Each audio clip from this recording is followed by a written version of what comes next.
Ladies and gentlemen, it is Monday, January 26th, 2026. Here's what's coming up on the Owen Report today.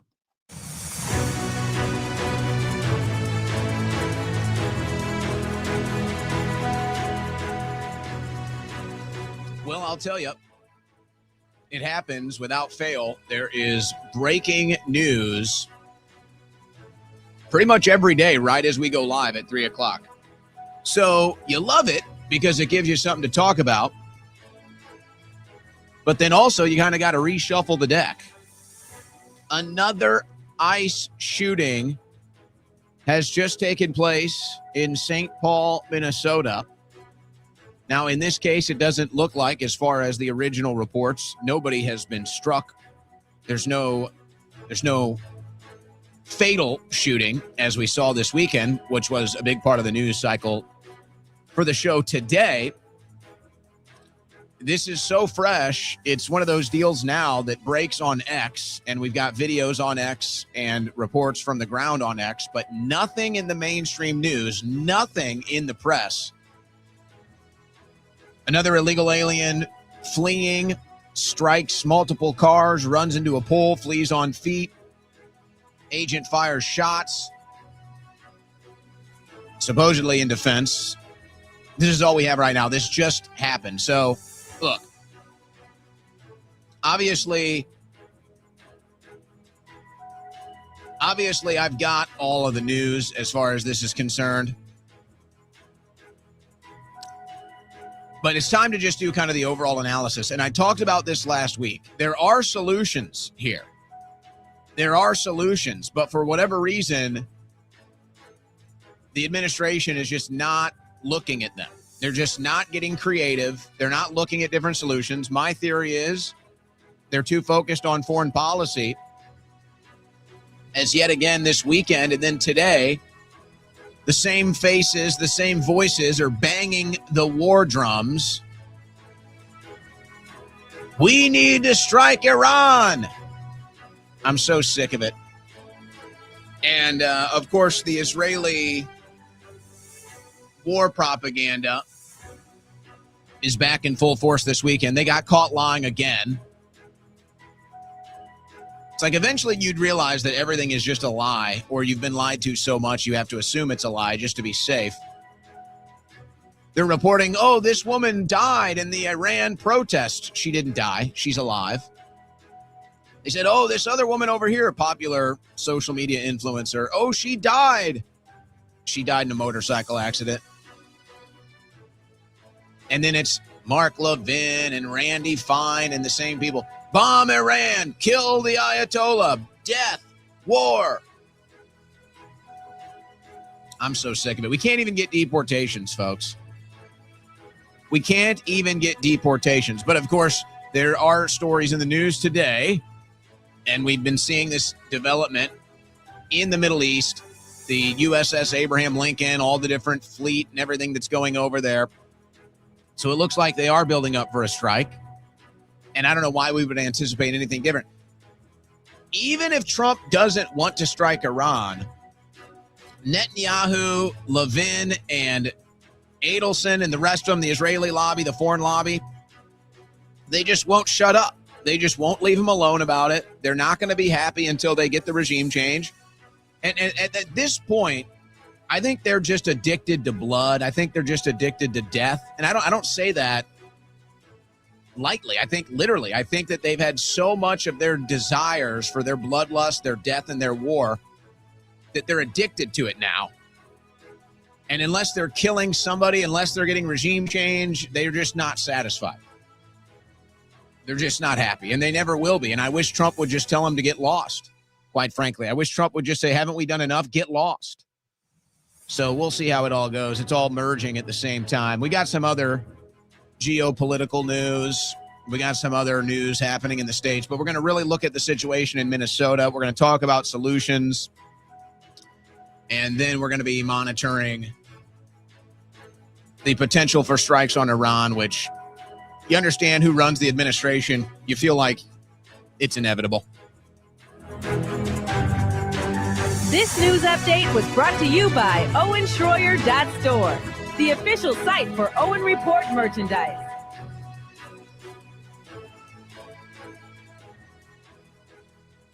All right, guys, who dealt with it this weekend? Who dealt with the weather? Snow, ice, cold, power outages, flight delays. Probably everybody. Probably everybody listening. Well, maybe not if you're in Florida or California. Lucky you. Lucky you.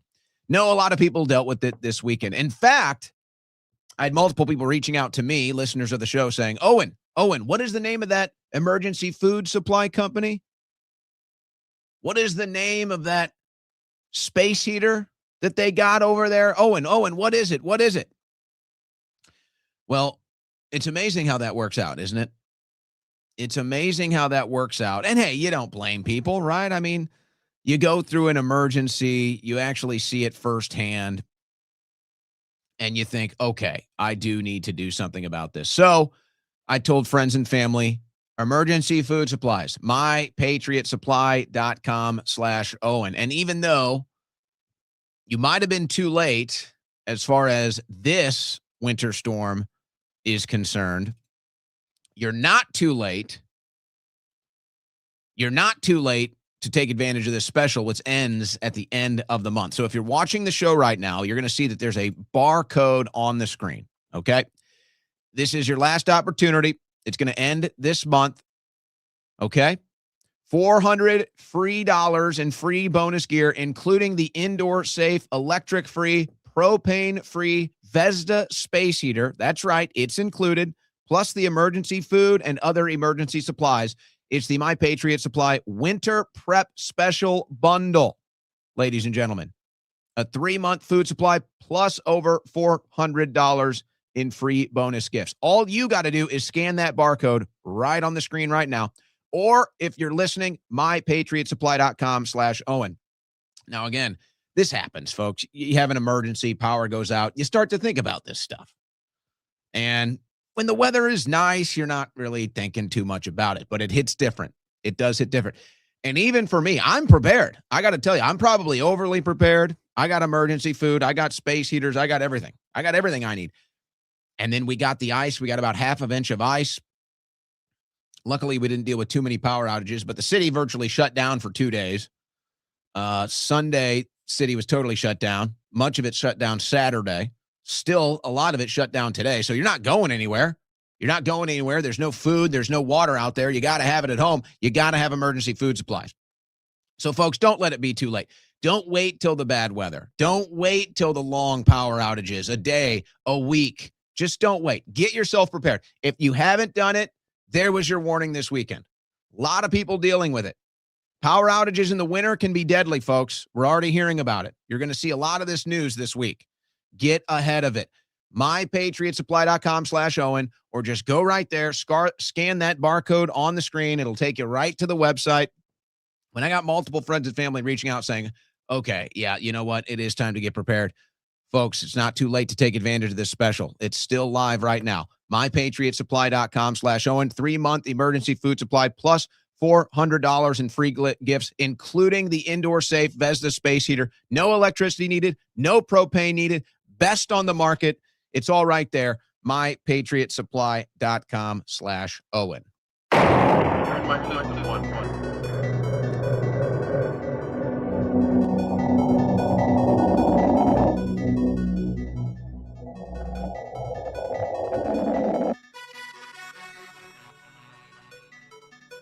On the cutting edge of news and analysis, the Owen Report with Owen Schroyer.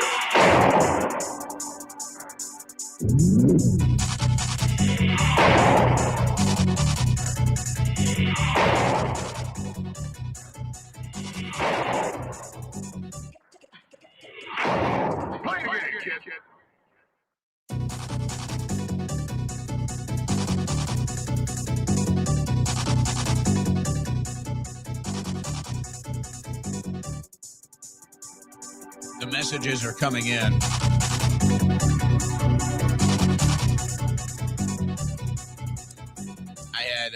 I had friends. We're all friends. I had friends sending me their snow pics from this weekend. We did, we did all right here in Austin. We had about a 24-hour icy rain. It's still freezing temperatures, but the sun is out today. We'll be in the clear probably tomorrow. But it was the ice was definitely bad here. It was worse than I anticipated. About a 24-hour window.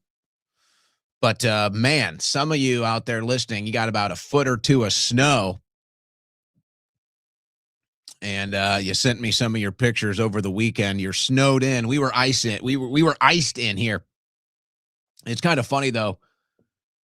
Saturday, starting off light on a Monday. Saturday, hope you guys had fun this weekend, by the way. So I'm out on Saturday. I told you I was going to a ball game this weekend. So I'm out on Saturday, what normally I would assume would be a pretty packed house for UT Longhorns men's basketball, SEC basketball, pretty light crowd. And I'm guessing it's because people are freaked out, even though on Saturday it was still pretty nice out. There was no precipitation. It was pretty nice Saturday. So people were freaked out. And then after the game, we tried to go get food, and everything was closed. We couldn't even go out to eat after the game, so we just said, all right, whatever, called it a day. People were freaking out. That's how it goes, isn't it? And it was funny, though. You could tell that the people in the arena were all like-minded in that, we don't get panicked because we see something on TV. We like to live in reality. You could definitely, it was palpable in the audience. It's kind of refreshing, actually. By the way, when was the last time you were at a college basketball game? When was the last time you were at a college basketball game? This was the first game I've been to at the new arena here, the Moody Center in downtown, which is about as industrial as a complex as you can get for an arena. But I have to say, they do a great job. It's not the most aesthetically pleasing building on the inside, but it is probably the most functional building as far as an arena is concerned I've ever been in. So they do a great job with that. But I do have one beef, and I noticed this because I've now been to a couple college games this season, and grew up going to college basketball games. Some of my favorite things as a kid. Yeah, just ask my dad. He used to take me to college games. I loved going to the college games. I dribble the ball, run around on the stairs. And you know what I loved, though? I loved the band. I loved the college band. And you go to these college basketball games now, the band doesn't even play. All it is like this demonic grunting rap music. And I'm just like, what is going on? That used to be part of the show. That used to be part of the college basketball experience, was the band. You don't get to hear live music too much. You definitely don't get to hear from an actual band with instruments. You know those things? Like a trombone, a trumpet, a tuba, a saxophone. You know those things, those old things. Maybe even a French horn. Who knows? You used to hear the band. The band doesn't even play music anymore. They just stand there. It used to be part of the thing. The band was like part of the show, part of the experience. They went crazy. Now they're just kind of cast off, and it's like, you play a song every once in a while. Maybe you hear five sets from the band during the entirety of the whole game. What a letdown. What a letdown. Can we have a referendum in this country to restore the tradition of college basketball and the band, please? All right. Have I avoided the politics enough? Are you with me on this, though? Am I wrong on this? It's ridiculous.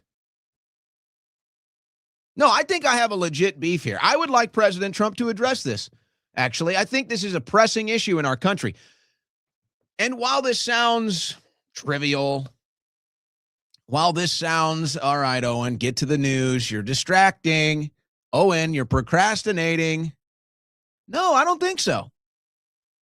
I think this is actually part of the larger problem that we're dealing with here. I think we have a cultural problem here. I don't know how to connect the two yet. I'll find it. I'll find the way. But there's something wrong. There's something wrong with our culture. When I go to a college basketball game with friends and family and I don't hear the band, instead I hear a bunch of grunting, demonic rap music. There's kids here. Hey, look, I understand. If that's what the players listen to, that's fine. Play it during warm-ups. Play it when they're warming up. Let them wear the headphones, whatever. That's fine. But when we're in the game experience, we want to hear the band.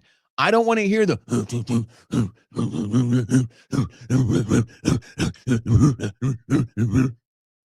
what am I listening to?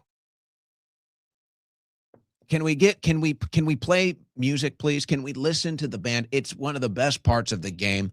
It used to be part of the game, part of the atmosphere, part of the experience. I've been let down now. This is the second time where I've gone to a college game this year, a college basketball game, and I didn't hear the band. And after the first time, I was like, well, maybe that was just a one-off. Maybe that was just an isolated thing. And then it happened again. And no, I'm convinced now. They have removed the band from college basketball. It is a travesty. It is a disaster. You can maybe get away with it at the football games, not at the basketball games. Way too intimate, way too traditional. All right? I don't want to hear the damn grunting demonic rap music. Please let the band play. And I want President Trump to make a statement on this. This is actually a very pressing issue. The children are going to a college basketball game and they're listening to demonic grunt music when they could be listening to inspirational instruments and a band playing them. All right. This is my righteous indignation for the day. Okay? This is my righteous indignation. And if you don't like it, then you're welcome to turn it off and play some of that demonic grunt rap music if you would like. You're welcome to do that. Okay? But really, I don't know. Maybe I'm off the rails on this one. Maybe a little bit. But I always thought it was part of the experience. And as a kid, I loved it. As a kid, I loved the band. I really did. So that was kind of a letdown not getting it this weekend. But they came back and won the game, so that was fun. All right. That's it for the show today, guys. Thank you for tuning in. No, I'm kidding. So this is breaking right now. And I haven't seen any reports of this yet in the news. You've just got so many journalists out there now. You've got so many independent journalists that are out there covering this. This is from Caster. So this is the aftermath: an illegal alien fleeing the scene of a crime and smashed the car. An agent fired at least one shot, according to the local reports. At least one shot was fired at the illegal alien fleeing the scene. This is all we know right now. This is just breaking. So the problem here persists, you could say, and we'll get an update on that. We also have a statement from President Trump I want to read here shortly. You know, this issue has become extremely divisive after the shooting this weekend. Forget about the left. Leave them out of this. They're not involved in the conversation. They're barely even real people as far as this conversation is concerned. And you know what? I do think that you can find that gray area of supporting their rights that they have, a right to free speech, redress grievances, a right to bear arms, self-defense. We can't get lost. We can't lose that in all of this madness. We can't lose that. Now, I noticed a lot of people on the right are losing that. A lot of people on the right became just outright hypocritical over this weekend. And even though these two things are nowhere near equal, let me be perfectly clear. January 6th and what's going on here in Minnesota, these two things are nowhere near equal. They are really not. But they are parallel in the sense that in their eyes, they are out there protesting what they think is a just protest. just like you or I might have thought that January 6th was a just protest. So again, I'm not equating the two. They are not equal, but they are parallel. And, a lot of people on the right, and I get it, because it is a war for the country. It is a war for the future. I get it.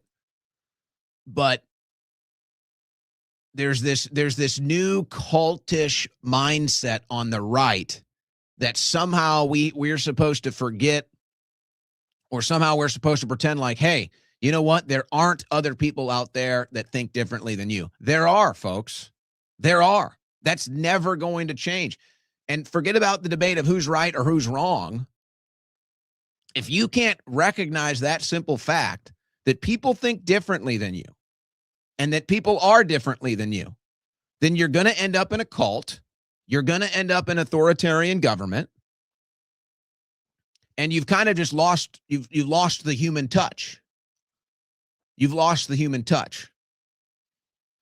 And people on the right are saying, whoa, listen to you, liberal. Listen to you, leftist. Oh, you're against ICE. None of that is true. Listen to you. You can't even have a rational conversation now. And another thing, because this is kind of something that's been bothering me now. I get all this incoming all day long. People bitching about Trump, bitching about MAGA. And it's like, I understand why they send it my way. I understand, because it's like, hey, we're on the same page. Look at the latest nonsense. Look at the latest BS. It's like, okay. But we need to be careful now. To people on the right that are sick of this administration or have turned against Trump, even, however you want to put it, people that are done with MAGA, now we have to be careful. It's time to just stop. It's like this. The left became so obnoxious with their obsession, with their anti-Trump obsession. We can't let this new American dissident right, America First movement, we can't let it kind of fall victim to the same thing, because you're going to turn people off. MAGA is already dead. We don't need to be beating this dead horse, guys. There's no purpose. It serves no purpose for the America First movement. It serves no purpose for the dissident right, which I think is taking over right-wing politics. It's just a matter of time. It serves no purpose here trying to prove that MAGA is dead, or trying to prove that the Trump administration isn't doing what we elected them to do. We don't have to do that. Everybody sees that. That's proof positive. Everybody can witness it. So we don't need to beat that dead horse. It's time to just address the issues. It's time to just address the news, the issues, the policies, the developments. Forget about bashing Trump. Forget about bashing MAGA. It's over. It's already done. Everybody knows it now. We already won that intellectual battle. Everybody sees it now. So the more we kind of beat it from that angle, it's only going to hurt our cause. And if you don't believe me, I would just say this.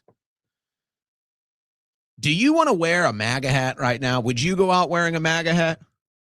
I certainly wouldn't. I have no interest in wearing a MAGA hat. And you know what's even crazier about that? And I don't even care. Yeah, I've got like every MAGA hat. I'm not going to get rid of them. I'm not going to burn them. It's a nice keepsake. Quite frankly, they're probably going to appreciate and value if you hold on to them for 10, 20 years. Maybe not. I don't know. But I got all my MAGA hats. I would never wear a MAGA hat out. Nobody would. I never see MAGA hats anymore. But think about it from this angle. Here we are, a year into this administration, a year and change. Not only is it we don't see the MAGA hats out, not only is it we don't even want to even think about putting a MAGA hat on, not only is that where the reality is, think about what it should be. We should be so proud at this point. MAGA, Trump supporters, Trump voters, 3-time Trump voters, after everything we've been through to get here, now should be the moment of pride. Now should be the moment of victory. Now should be the days where we're putting on the MAGA hat and feeling a sense of pride, feeling a sense of accomplishment, feeling a sense of I told you so, feeling a sense of we did it. And instead, it's the exact opposite. Instead, nobody wants to put the MAGA hat on. Nobody wears the MAGA hat. Do you want to wear a MAGA hat out right now? We used to wear the MAGA hat out when you could basically putting your life in danger. We used to wear the MAGA hat out when it was the establishment right, establishment left, when everyone was against us. We wore that MAGA hat out as a big fat middle finger. But now, nobody wants to wear it. To me, that's the cultural proof that this administration is not MAGA and that MAGA is dead. We should feel such a sense of pride today. We should feel such a sense of pride, such a sense of I told you so. We should feel like champions. We shouldn't be putting on your Seattle Seahawks Super Bowl hat, your New England Patriots Super Bowl hat. Like, yes, look at my team. We did it. Putting on the NFL Super Bowl hat for your team. The NFC Conference Champion hat. The AFC Conference Champion hat. We're lining it up. No. We should be wearing our MAGA hats like it's our Super Bowl. We should be wearing our MAGA hats, whatever different version of them. We should be wearing them today like we just won the Super Bowl, like we have had ultimate victory. And it's the exact opposite. We're ashamed of it. We wouldn't even think about putting it on. And isn't that the proof right there that this administration is not MAGA? Isn't that the proof right there that we're not getting what we voted for? Forget all the social media slop. Forget all the social media propaganda. It's all bought and paid for. It's all slop. It's all propaganda. Forget about that. Forget about that. This is Super Bowl season. This is Super Bowl season. Patriots fans, they're going to be loud and proud. Seahawks fans, they're going to be loud and proud because their teams won. Their teams won the game, and they're proud. So they're wearing their hats, their T-shirts, their jerseys, you name it. Hell, they're even wearing their lucky underwear around with their favorite team logo on it. They're really feeling it today. But if you're MAGA, you're not wearing your hat. You're not feeling proud. You don't feel like you've won. You don't feel like you're going to the Super Bowl. You don't feel like there's anything to be proud of or to show off or to rub it in anybody's face that you're the fan of the winning team. It's not happening, is it? It's because MAGA's dead. So all I'm saying is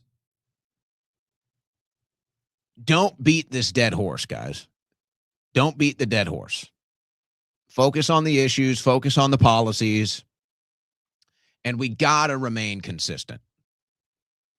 We got to remain consistent. And I'm not saying these things are equal because they're not. Let me be clear. I'm not saying these things are equal because they're not equal, but they are parallel. If you support Kyle Rittenhouse showing up with a firearm, then you have to support them showing up with firearms too. Again, not saying they're equal, okay? Don't twist my words. Don't misunderstand what I'm saying. But if we support Kyle Rittenhouse showing up with a gun, Second Amendment right, then we have to support Pretty showing up with a gun and a Second Amendment right as well. Okay? Again, not equating the two things. Not equating the two things. They're not equal, but they are parallel. If we don't like people getting killed during a January 6th protest by government, then we can't like people getting killed at an ICE protest by government. Again, these things are not equal. I'm not saying they're equal, but they are parallel. And so we have to be very careful. Now, you can sit here and measure which justified was killing, which killing was justified, which killing wasn't justified, and that's fine, and there'll be debate, and most of it will just land on party lines, and it'll divide the right and the left like everything else. But I'm not going to fall victim to this. I'm not going to fall victim into these traps. I'm not going to be sucked into these vortexes. I'm going to remain logically consistent. And it's really amazing to watch how people are just becoming total hypocrites over all of this stuff. And by the way, the Trump administration has now come out about the first shooting of good, and now it's looking like, yeah, which, by the way, was my first interpretation of it. You can check the tape. And it's looking like, yeah, the first shot might have been justified. The second and third shot, not justified. Just like I said right here on the show. Because it's not rocket science, folks. You just have to be able to see the world without the propaganda lens. You have to be able to see the world without the political viewpoints. You have to be able to see the world for what it is. Raw, unfiltered. Call it as you see it. Now, I still think the federal government's interests are going to be to making sure this guy walks. And by the way, the guy that just shot Pretty, he's still on duty. He's still on duty. They moved him out of Minnesota, but he's still on duty doing ice roundups. That's pretty wild, I gotta say. Because that killing, it looks like, is going to be less justified than the good killing. But that agent is still on the scene. Now, there's some other buzz that we'll get to. Maybe finally Trump has had enough of the bimbo leadership of Bondi and Noam. It looks like maybe Trump has finally had enough of the bimbos in charge. Been ranting about this for months about these damn bimbos. Looks like maybe Trump has had enough too. But I got this statement from Trump. He just released this today. Apparently he's in talks with Tim Walz. Tim Walz should be behind bars having these talks, but okay. Governor Tim Walz called me with the request to work together with respect to Minnesota. It was a very good call, and we actually seem to be on a similar wavelength. I told Governor Walz that I would have Tom Homan call him, and that what we are looking for are any and all criminals that they have in their possession. The governor very respectfully understood that, and I will be speaking to him in the near future. He was happy that Tom Homan was going to Minnesota, and so am I. Well, that'll clear the streets. We've had such tremendous success in Washington, D.C., Memphis, Tennessee, and New Orleans, Louisiana, and virtually every other place that we have touched. And even in Minnesota, crime is way down, but both Governor Walz and I want to make it better. Now, Tim Walz has not been helping this issue at all. Anybody who's following that, Tim Walz has been adding to the problem. He's been doing press conferences and then like standing up in front of his mansion. He's got a nice gated mansion. He's standing up outside of the gates with a bullhorn, lying to the people, propagandizing the people. So Walz is no help here. Walz should be arrested until they get down to the bottom of all this fraud in Minnesota. But I guess, that one's out the door too, huh? In one ear and out the other. So now we're working with Walz, who's partially responsible for all of this. I wonder how that makes you feel. I'm sick of it, but hey, whatever it takes to get it done. Whatever it takes to get the job done. Now, here's my problem, and I think we're gonna have to see a leadership change. I think Trump is sick of the bimbos. Bondi. What does Bondi do? I don't know. Noam. The excuse for Noam right now is, and maybe there's some reality here. It's fair enough. Noam is dealing with FEMA because of the nasty winter weather and the power outages. Noam is busy dealing with FEMA, so she can't be dealing with the deportation. She can't be dealing with what's going on in Minnesota. She's handling FEMA and the emergency response to all the winter storms and the power outages. So that's the excuse why Noam is, nowhere to be seen, has no clue what's going on. Whatever, maybe it's fair enough. We saw Bovino got sent in there. Holman is getting sent in there. I'm just sick of the games, I'm just sick of the games. And if Tim Walz and President Trump can get on the phone and reach some sort of solution, then, hey, I'm all for that. That's great. That's good news. But why did it take this long? Why are 2 people dead now? And why do we still have these protesters in the streets? Walz isn't calling them off. They're out there blocking the streets. They're out there forming no ice zones. So I'm just sick of the games. And that seems like all we get now is just games and just new games, all political games. I'd prefer solutions. So I'm looking at this mess now, and this should have been the case a while ago, but maybe after 2 people are killed, maybe after ICE kills 2 Americans that apparently were both unarmed, the one man was armed, and then he was disarmed, and then it looks like a faulty firearm or maybe faulty handling of a firearm caused the weapon he was carrying to discharge, which then caused the other agents to freak out and fire their weapons, ultimately killing the individual who at that time was unarmed. Now, as an aside here, by the way, Caroline Leavitt has just, this has become another disaster. But she was addressing this today, and she had no answers. They had no answers, ladies and gentlemen. They don't know who had what guns and who fired what guns and how many shots were fired and what shot was fired first and how many agents fired and who took. She had no answers today. None. And obviously, this is what the press is looking for. The vast majority of questions were about the ICE shooting, and Caroline Leavitt had no answers today. And I think I see what's going on with Leavitt. It's pretty obvious. She got in there bright-eyed and bushy-tailed. And, you know, I think for the most part, she was doing a good job and trying to be honest and answering questions and trying to be a press secretary, trying to be an honest press secretary and maybe restore some faith, maybe restore some trust to that process. But that's all gone. Now she's up there. She's just a mouthpiece for the administration. She's no better than, well, I won't say she's no better than Karine Jean-Pierre, but she's the same. It's just the right-wing version of it now. And I think that she went through the phase at first where you could kind of tell, and people were saying, oh, look, she took her cross off because she's up there lying, whatever. I don't know if there's any truth to that. She did have the cross off for some of them.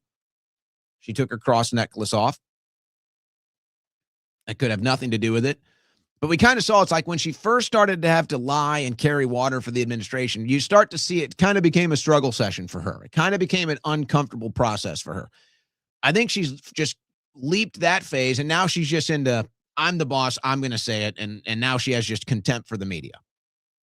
So now you're into another press secretary with contempt for the media that's trying to do their job because she has to stand up there and answer tough questions and, quite frankly, lie and carry water for the administration. So now Leavitt, the blue-eyed, blonde-haired, bushy-tailed, bright-eyed press secretary that we all love so much, now that sheen has gone away, that luster has gone away. She's just the right-wing Karine Jean-Pierre now. We'll see if she wants to stick around, or maybe when she gets closer to giving birth, that maybe she just decides it's time to go.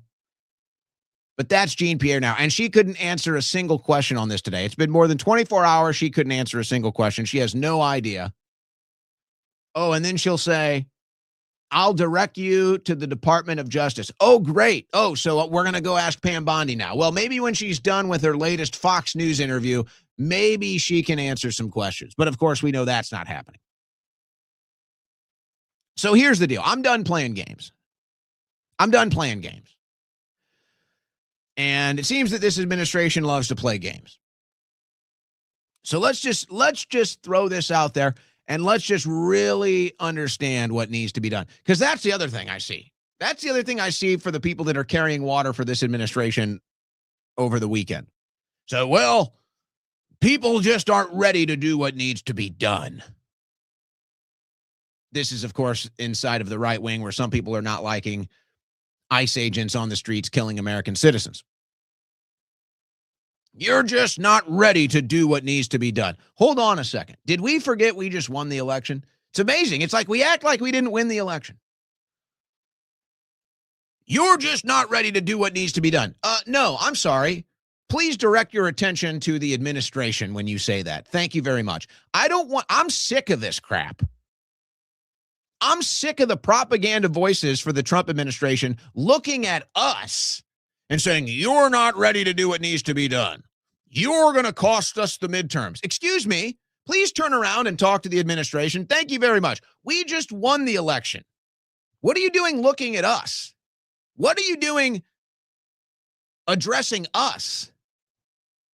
We just won the election. Please take your demands and your complaints and do an about face and say that to the very people that are telling you what to say. Thank you very much. You're just not ready to do what needs to be done. Okay, now turn around and say that to the people that told you to tell that to us. We're not ready to do what needs to be done. What, because we don't like Americans getting killed in the streets at a protest, whether we disagree with it or think it's justified or not? Not ready to do what needs to be done. No, let me tell you who's not ready to do what needs to be done. Donald Trump. Clearly. Let me tell you who's not ready to do what needs to be done. This entire administration, Pam Bondi, Kristi Noem, Kash Patel. Don't tell me we're not ready to do what needs to be done. What do you want us to do? Oh, am I supposed to go up and start rounding up illegal aliens? Am I supposed to go out there and put my life on the line again to stand up against these protesters? Is my role to just sit here silently and let government kill as many people in the streets as they want? Is that my role? Is that what needs to be done? Please spare us.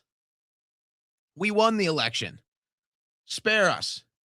No, let me tell you what needs to be done. It's never been more obvious what needs to be done. President Trump has to cut off federal funding to all of these blue states. That's what needs to be done. So he can come out and say, fine, you guys don't want to cooperate. You guys want to send protests and disruptors and lawbreakers and criminals and psychotics that need to be institutionalized, and you want to send them out on the streets to disrupt ICE and put ICE officers' lives in danger and stop our deportations? Fine. No problem. We're pulling out, and we're cutting all the federal funding. And you know what else we're going to do? We're going to arrest every single sanctuary city mayor for aiding and abetting in human trafficking. How about that? Don't tell me. I don't want to hear it from one more Trump supporter. I don't want to hear it from one more member of the MAGA media. You're not ready to do what needs to be done. No. Do an about face and tell that to the administration that told you to say that to us. I'm sick and damn tired of this, man. Clearly, it's Donald Trump and his administration that is not ready to do what needs to be done. Not the American citizen who's just trying to get by. I'm sick of this crap. I got another one in the news today about J.D. Vance, who I still like J.D. Vance, by the way. I still like J.D. Vance. But here's J.D. Vance complaining about what the ICE officers are going through. And I'm just like, dude, you are the vice president. Why is it that Trump voters are getting blamed for everything? Have you noticed this? Trump voters are getting blamed for everything. You're not ready to do what needs to be done. Oh my gosh, look at what they're doing out there. All this stuff. Like, what do you want me to do? What do you want us to do? We have been through everything. We've been censored. We've been attacked. We've been doxxed. We've been death threatened. We've been imprisoned. Some of us have been killed. And we still went out there every day and we won the election. And now you're blaming Trump supporters. You're not ready to do what needs to be done.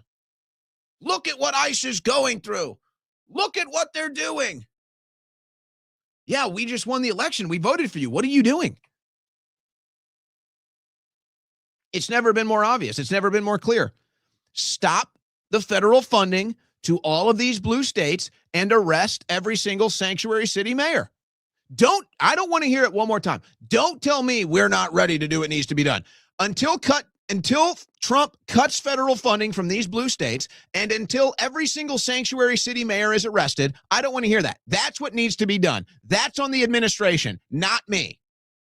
Not Trump voters, not right-wingers, not conservatives, not Christians. That's on this administration. This administration is not ready to do what needs to be done. And, you know, maybe if they didn't have Israel up their butt 24/7, maybe they could actually get this done. Maybe they could actually prioritize and organize and strategize on how to properly deal with these issues that are facing America and Americans if they didn't have all the Israel firsters, all the Israeli loyalists, all the Israeli lobby running around dictating the entire terms of this administration and what gets prioritized. Maybe then they could do what needs to be done. No, but we already see what's going on. It's almost like they saw it too. It's almost like Mark Levin and the rest of them saw it this weekend, and Randy Fine. It's like they saw, okay, the Trump administration is now looking at Minnesota. They're looking at the lack of the deportations. They're looking at all of these left-wing groups that are funding and organizing this. And it's like, okay, finally the attention was going there. It's like finally the attention was on America first. It's like finally the attention was on issues that the American people are facing. And here comes the Israeli assets. Bomb Iran, strike Iran. They killed 100,000 people. That's what they're saying now. They're saying Iran killed 100,000 people. That was their cry. Don't you get it? Don't you get it? It's like, here's the Trump administration maybe finally ready to deal with this issue. And here comes the Israeli lobby. Here comes the Israeli digital influencers. And they say, no, it's Iran, Trump. No, they're killing protesters. No, we must bomb. We must strike. They saw that Americans might actually get something in their own interest. And all the Israeli assets said, no, Trump, look at Iran. It's almost like they felt it. It's almost like they saw it coming. So look, if Trump is ready to do what needs to be done, if the administration is ready to do what needs to be done, it's very simple. Cut federal funding to the blue states and arrest every sanctuary city mayor. Done. You arrested Maduro. Don't tell me it can't be done. You arrested Maduro. Oh, let me tell you what happens if I had illegal aliens in my house and I said, okay, if you're an illegal alien, I will grant you safe harbor. You can come to my house and you can stay under my roof and I will protect you from law enforcement. And I won't let ICE in here. You know what would happen?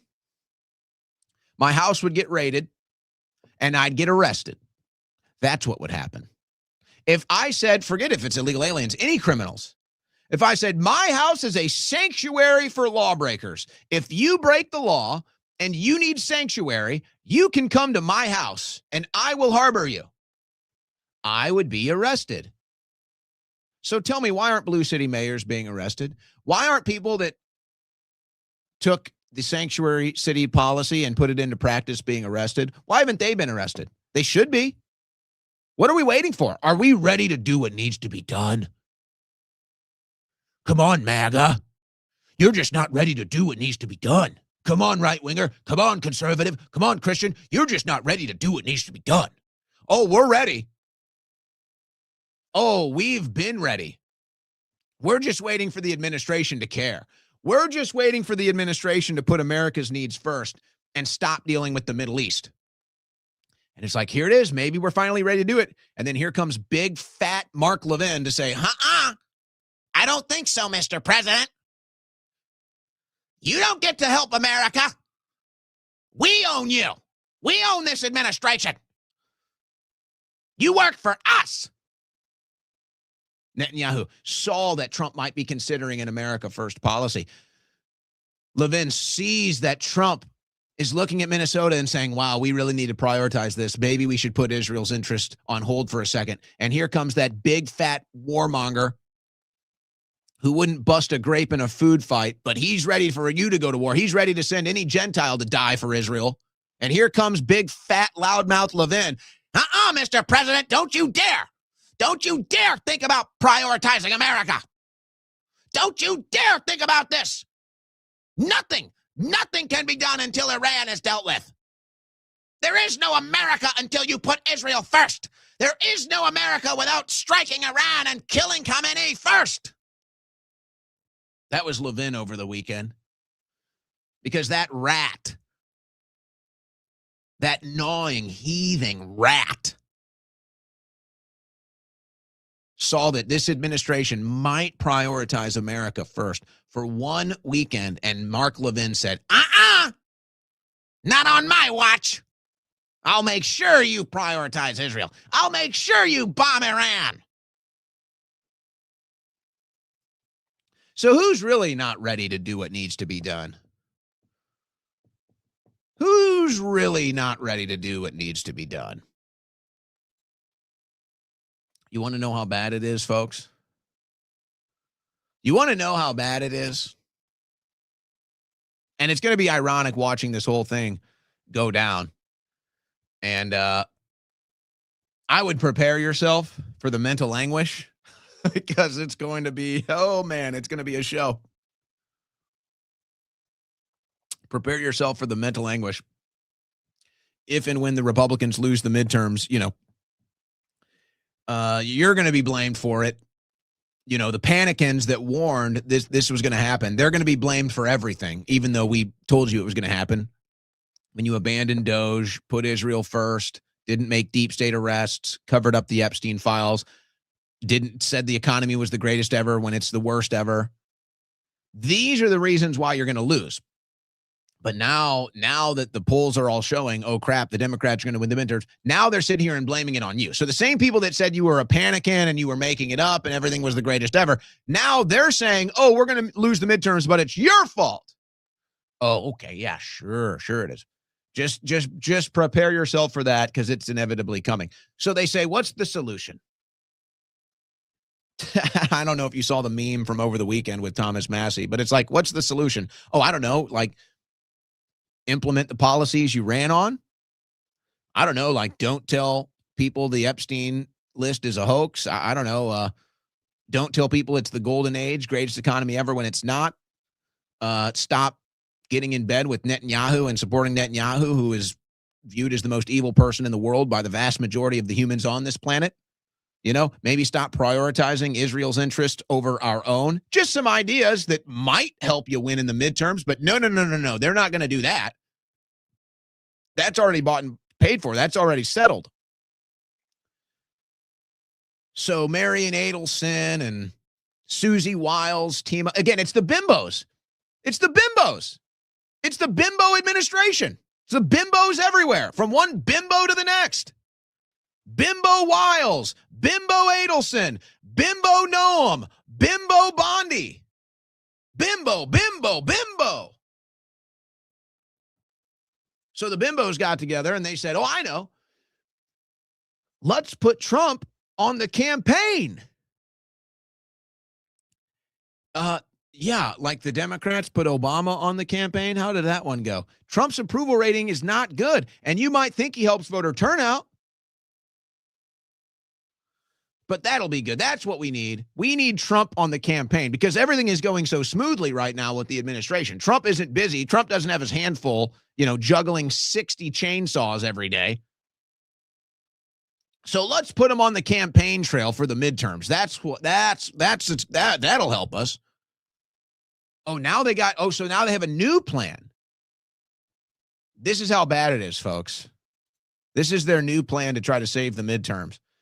Republicans move forward with plans for a midterm convention featuring Trump. The RNC voted Friday to move forward with holding a midterm political convention, an unusual GOP festival that President Trump would headline in hopes of rallying supporters to focus on the critical fall fight for control of Congress. That's what we need. So we're going to, even though we have the White House, the House, and the Senate, and we could actually be implementing political action and policy that would help us win, we can't do that because we're all bought and paid for and corrupt now. So instead, we're going to go with the cult of personality approach. We're going to go with the celebrity cause approach. We're going to do Trump rallies, and then we're going to have a midterm convention featuring Trump because that's all we can do. We have no political power to do anything. We have no political will to do anything. The policies that we are implementing are not very popular. So let's just try with the lights, camera, action. Let's just try with the Hollywood and see if our voters will accept that. Now, I could see this going horribly wrong. Because I think they're mismeasuring just how disenfranchised and upset much of Trump's base is. And this will be offensive. This will be offensive to much of Trump's base that you're treating them like lemmings. You're treating them like toddlers. It's like you wave a piece of candy. It's like, oh, toddler doesn't want to get into the car or whatever. Hey, here's a piece of candy. You want to get in the car? Like, okay, I'll get in the car. And you throw the lollipop and the kid climbs into the car. All right, now you got the kid in the car. You get on the road. It's like, that's how they're treating you now.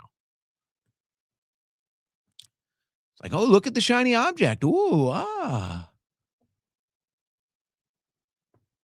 That's how they're treating you now. I mean, I guess it's an idea to try to save the midterms from utter defeat, but doesn't seem like it's the best route to take, especially when you're in full political power. You know, you can do policy. That's how you can win, is good policy, good results.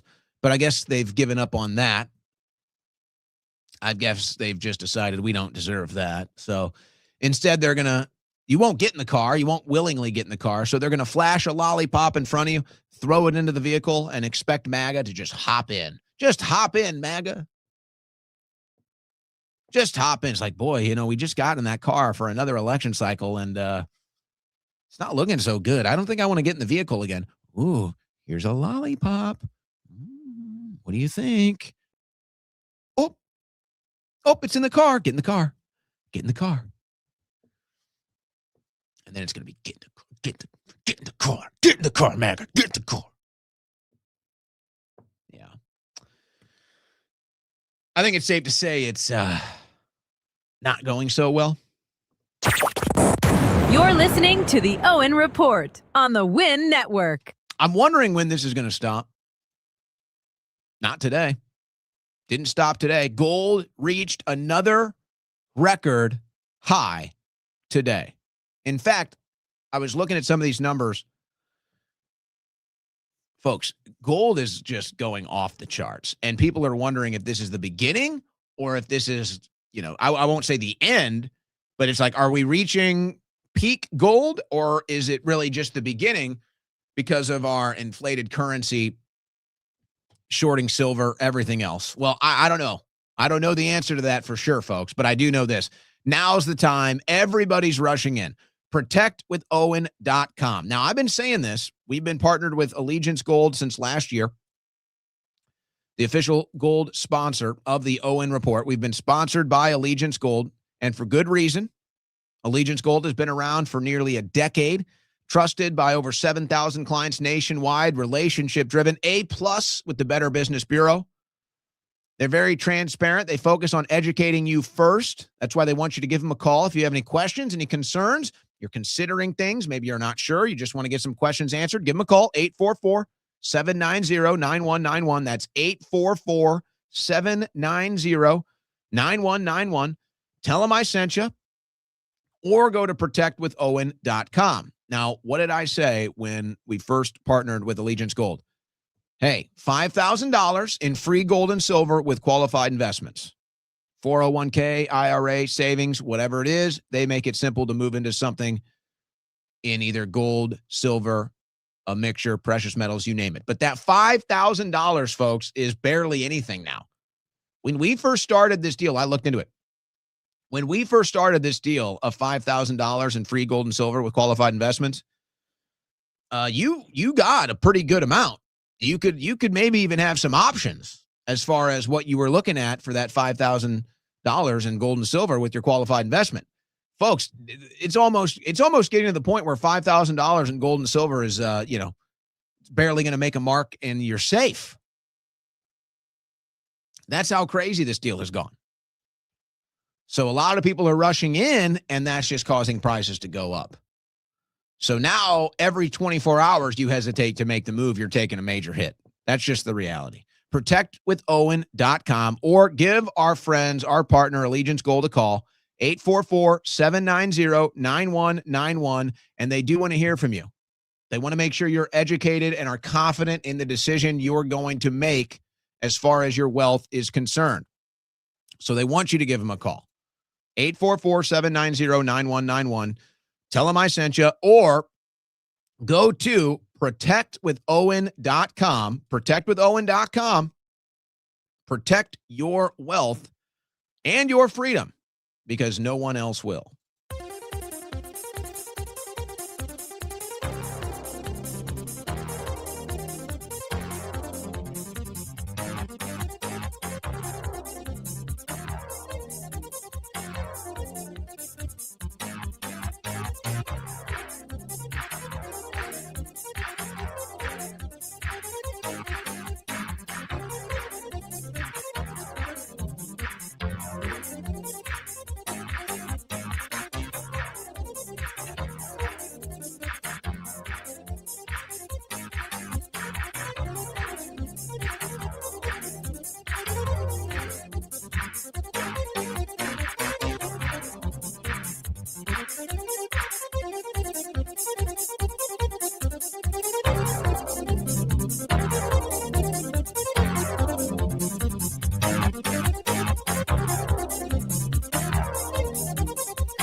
Ladies and gentlemen, your new home for political play-by-play, The Owen Report.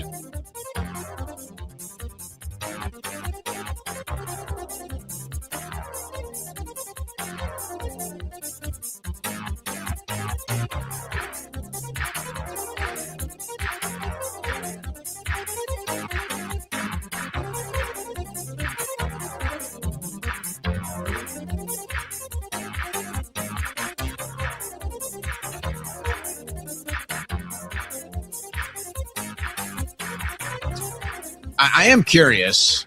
How do we feel about how do we feel about the current state of Caroline Leavitt? I got to be honest. I can't stand her now. I don't know, and it's probably not even her fault.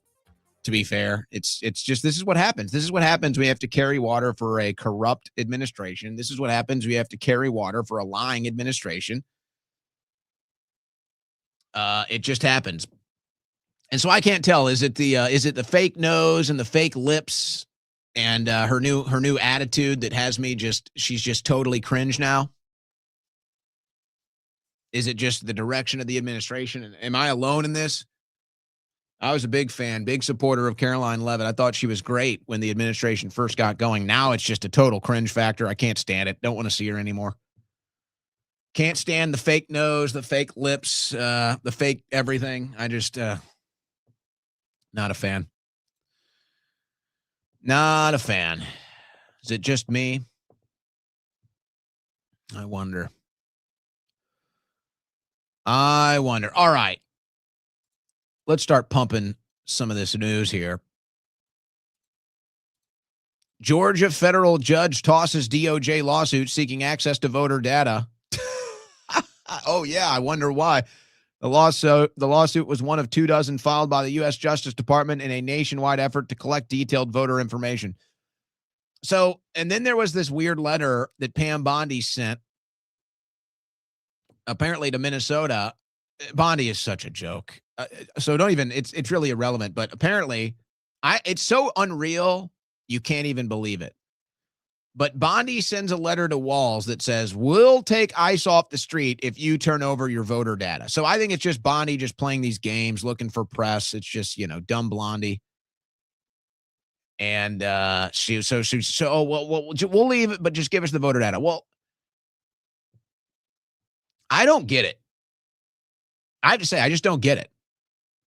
So everybody knows that the 2020 election was stolen.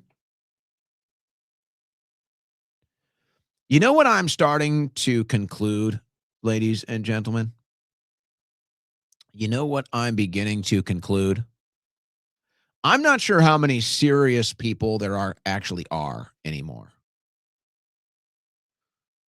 I'm not sure how many people are actually serious. I think that a lot of people like to pretend to be serious. They like the celebrity of it. They like the fame, maybe the fortune that comes along with it. They like the attention. They like the lights, camera, action. They like the social media, dopamine hit, adrenaline rush. They like stepping out in front of the cameras and the microphones and feeling important. But I'm not sure how many actual serious people there actually are in politics or even the media for that matter. It's a lot of bloviating. It's a lot of talking. It's a lot of posturing. And then that's about it. That's just about it. Because if we were serious about the 2020 election being stolen, then why aren't we serious about the 2020 election being stolen? We can't get the voter data from Georgia. We can't get the voter data from Minnesota. We can't get the voter data from Colorado. What is this?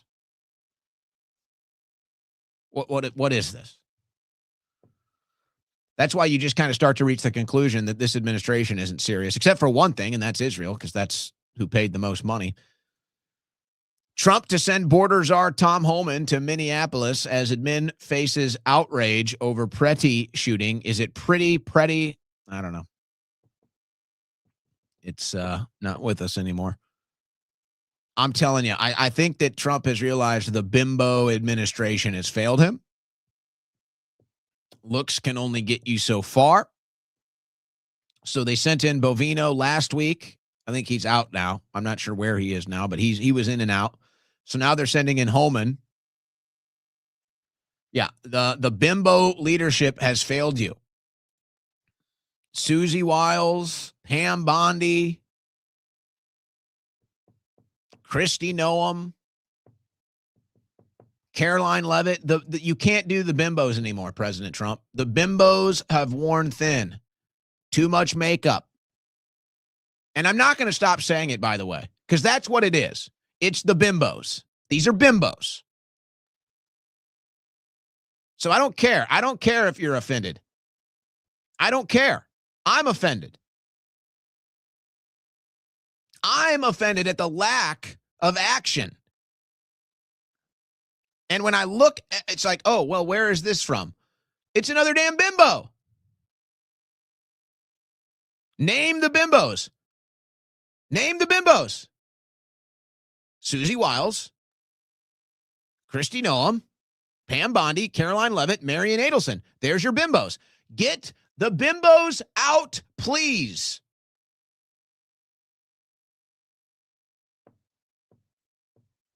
Yes, well, there is no shortage of bimbos here. There is a massive shortage of results. Now, apparently, this is starting to become an issue. Ice Barbie Christie Noam on thin ice. Pun fully intended here. Ice Barbie on thin ice with Trump and Miller over Bovino miscalculation. And then you've had the two killings and the protests and everything else. It's very simple. I said it. When did I say it? A month ago, a couple of weeks ago, I said, get the women out and bring in the men. Bring in a square-jawed, broad shoulders man, a very stern-looking, angry-looking man, a very serious man, a Bovino, a Holman. That's who needs to be running this stuff. That's who needs to be leading from the front. That's who needs to be out in front of the cameras. That's who needs to be out there on the ground. The bimbos aren't working.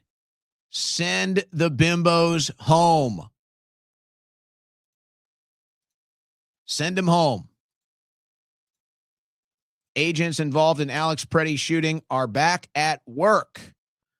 So it looks like there were at least 3 agents involved. They're not working in Minneapolis anymore, but they are still working. That's pretty wild, you got to say, after the fatal shooting that is obviously under investigation. I got to say, how did Caroline Levitt go to the podium today without any answers on this? None, folks. No answers. They don't know who shot the first shot. They don't know what guns there were. They don't know how many shots were fired. They don't know how many agents fired shots. They don't know. It was like she didn't know anything. I'm sorry, but that just is not going to fly. That's a cover-up. That's a cover-up. That's what it is. It's a cover-up. Because it's bad. And look, the whole thing is a disaster, and that's why I'm blaming Pam Bondi, because she hasn't done anything. She was supposed to take these protesters off the streets. She was supposed to investigate and shut down the funders and the organizers, and she didn't do it, and now this is what you get. This is all Pam Bondi. This all lands at the desk of Pam Bondi. This all lands at the feet of Pam Bondi. She needs to resign. If she hasn't resigned by tomorrow, she needs to be fired. And I'll say that every single day until it happens. Every single day. Remember when they came out and they said, oh, we're turning that investigation over to Scott Bessent.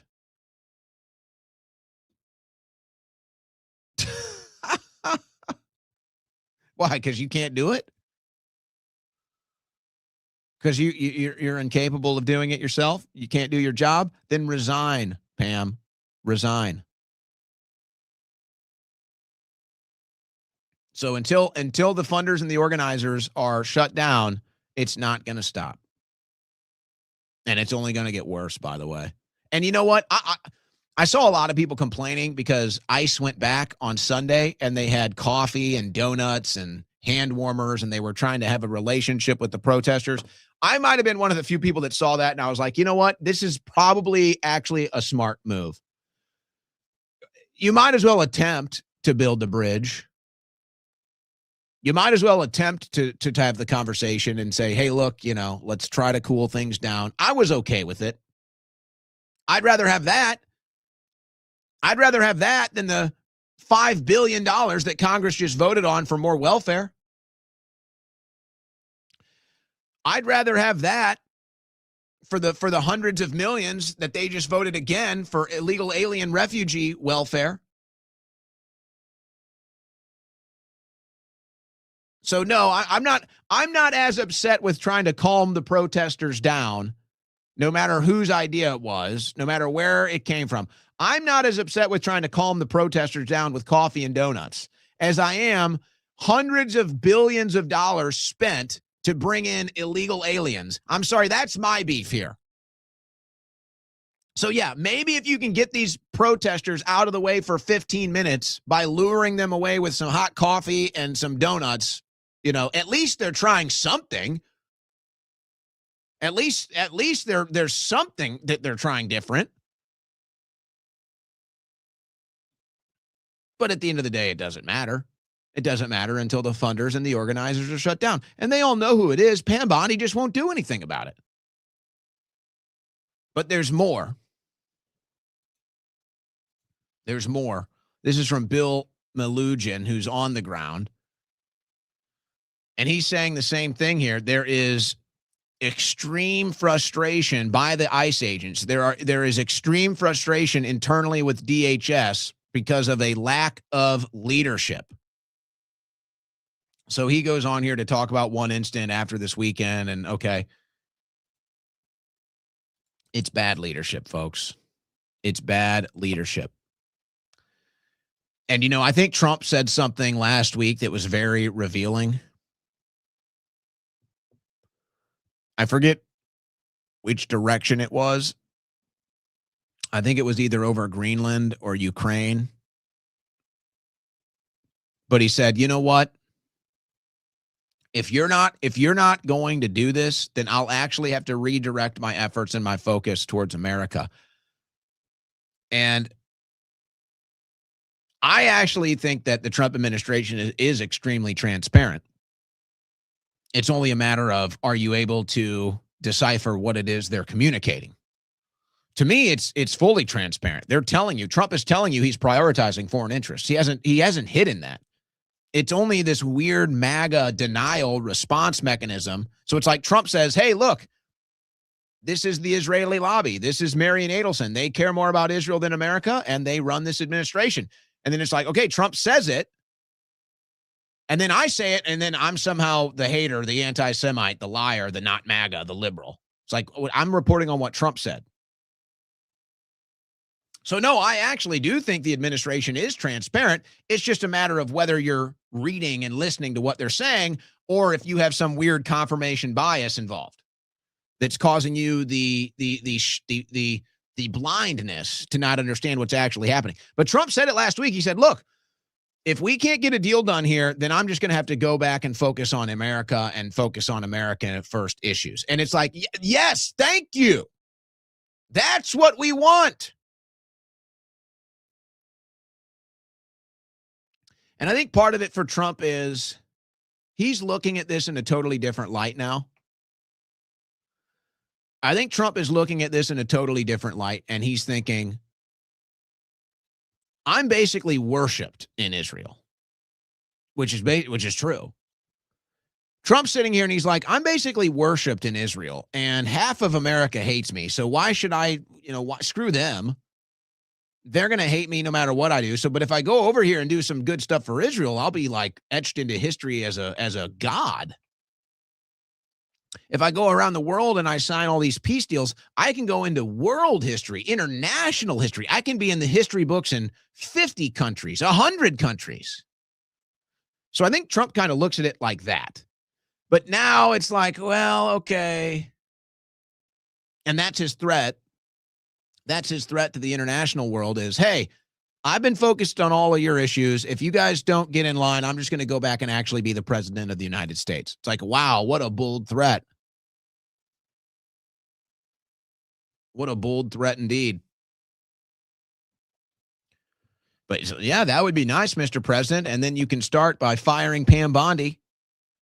That'd be step number one. Okay, quick laugh here. Quick laugh. How can this even be real? So this is one of these leftist protesters out in the street. They've brought the pink pussy hat back. I didn't realize this was back in fashion. I'm thinking this guy has to be fake, though. There's no way this is real. This is like a paid activist, right? This is like a divide and conquer activist. This is like an intelligence agency activist that's going on CNN. There's no way this guy is serious, right? I understand that, but they take people to Fort Snelling here, which literally was built as a concentration camp, and Alligator Alcatraz, which I think we can all agree is a concentration camp. Not saying they're Dachau. I'm not saying they're putting people in ovens yet, but these are concentration camps. Okay. I don't need to argue with you about that. I understand. I mean, even Jake Tapper is like, all right, dude, this whole thing is like a joke, right? He runs a bookstore. What's his name? They take people to Fort Snelling here, which literally was built as a concentration camp. Literally a concentration camp. This is Jamie Schweisnettel. Or Jamie Schweisnettel. I mean, you're joking, right, sir? You're just a paid propagandist, right? You're not serious with the pink pussy hat and the whole thing with the concentration camp. This is a joke, right? You're a paid propagandist, right? This is not real, Jamie Schweisnettel. Come on, man. That's the pussy hat. So here's where you get into the right wing with where does your Second Amendment begin and end? Does it begin and end with what side of the political aisle you're on? Let's listen to Kash Patel this weekend after Pretty got shot at the ICE protest in Minnesota. Of Border Patrol. What can you tell us? Great to be with you, Maria. And look, Secretary Noem stated it perfectly. You do not get to attack law enforcement officials in this country without any repercussions. You do not get to do that in Minnesota, LA, or anywhere else. And now, I'm still trying to understand what he's saying here. Was there an attack? Did Pretty actually attack? I haven't seen. Now, was he resisting arrest? You might be able to make that claim. You might be able to make the claim that he was not cooperating with law enforcement, resisting arrest, or even obstructing law enforcement. I think that you can probably make those claims. But I have not seen proof that he was attacking anybody. And in fact, part of the issue right now that the agents on the ground have is with DHS labeling the man a domestic terror who went there with intent to harm agents. They're saying that's not the truth. There's a lot of noise, folks. There's a lot of blurred lines here. Okay, that is true. There's a lot of blurred lines. I don't know how much of this is black and white at this point. But, oh yeah, okay. So he was attacking law enforcement. And this is right after the incident. The FBI director goes on Fox News. So it's the same propaganda mechanisms here using Fox News. Oh, he was attacking law enforcement. And then does he have a right, though? Does he have a second? Can he carry legally? the interagency is leading the charge out there. We've already arrested with the interagency those that violated the FACE Act and impeded a peaceful prayer in church. We've already just last night arrested 4 more individuals involved in the damage of government property that we saw the videos of. This is so stupid. Oh, cool. All right. You arrested a bunch of street libs. You arrested a bunch of left-wing morons that went where they were told to go. When are you going to go after the organizers and the fundraisers? When are you going to go after the people that sent them there? When are you going to go after the people that have the email chains, that have the text chains? You know, I'm sitting here watching it this weekend. How many out there noticed it this weekend?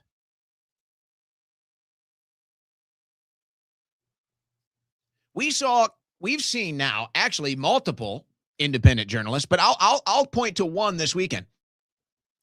You had independent journalist, field reporter Cam Higbee basically expose the entire network. He got inside of their text message groups and he exposed the entire thing. He's done more in a single day to expose the organization of these individuals than anything I've seen from the DOJ. Nick Shirley does more in a day to expose the fraud of Minnesota daycare centers than I've seen from the entire DOJ. Now, that one comes with a little more grain of salt because those investigations and those charges have been happening since 2014. But the point is, the administration hears our complaints. They hear us complaining about the lack of action. And they say, oh, these things take time. There's a process. These things take time. And I'm sitting here and I'm saying, yeah, you're right. They take time. I just saw journalists do it in one day. And look, I already see it. I'm not here to comment on that. I'll defend them or not. It doesn't matter. The people that are saying, oh, Nick Shirley is this or Cam Higbee is this, you know what? They can defend themselves. But I'm just telling you the truth, guys. Nick Shirley and Cam Higbee have done more on the ground in one day of work than anything I've seen from the DOJ. That is just a fact. So you can like them or not. I don't really care. I'm just telling you, they have given us more evidence of fraud. They have given us more evidence of organized terror cells than anything we've gotten from the DOJ. So they hear our complaints and they say, well, it takes time. It takes time. And I say, oh, that's funny because speaking of time, I just saw journalists do it in one day. One day. I just saw Cam Higbee get on the ground and get the entire operating systems text message group in one day. He did it in one day. It takes time. You're right. And he did it in one day. It takes time. How many journalists in the last month, Ohio, Texas, New York, Minnesota, the list goes on and on, Georgia, how many journalists have we seen go to these fake daycare centers and expose the whole thing in one day, in one single day? These things take time. Yeah, the journalists just did it in one day. Where are you? How much time do you need? I'm done. I'm done with the excuses. Oh, we need time. Yeah, I ain't got time. We're running out of time.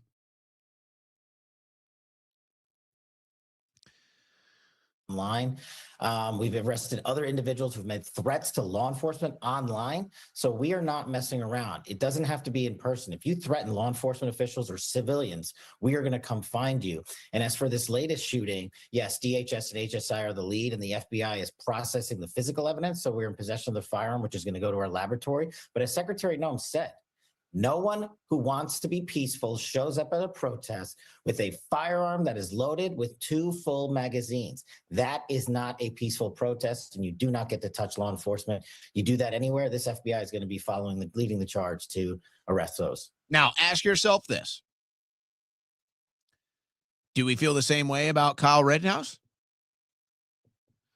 Do we feel the same way about many right-wing rallies, protests that have happened over the years where people showed up carrying legally, lawfully? This guy was licensed to carry, but he didn't need a license. He's an American citizen. He has a Second Amendment right. Watching a lot of people on the right become full hypocrites with this deal. Hey, you might not like the leftist. You might not like the liberal. You might not like the left-wing protester and agitator on the street. Hey, I'm not in your way, buddy. Perfectly right there with you. I don't necessarily like them, but guess what? They have the same rights that you do. They do. They do. And you might think they're the scum of the earth. You might think they're the dumbest people in this country, but guess what? They still have rights and they're still citizens and they still exist. Okay? So don't forget that. And Can you imagine? Actually, we don't even have to imagine because we already saw it with January 6th. Folks, do you know when the left gets back in power, do you realize they're going to be 5 times worse than the Biden administration? They're going to be 5 times worse.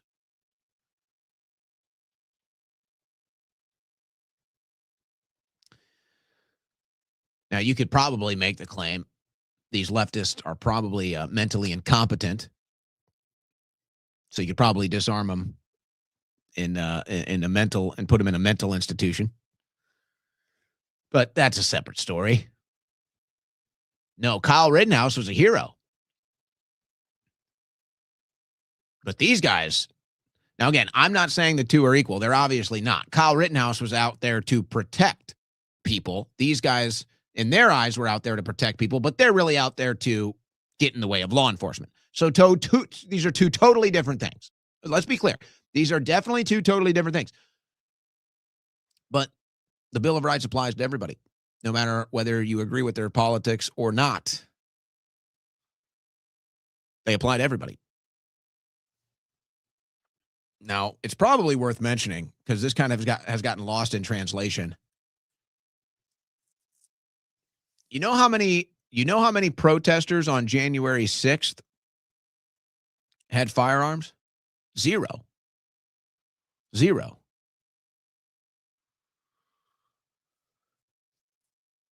So you can make the claim here, hey, when right-wingers, when they have the protests, they're not out there to intimidate law enforcement and they don't carry guns.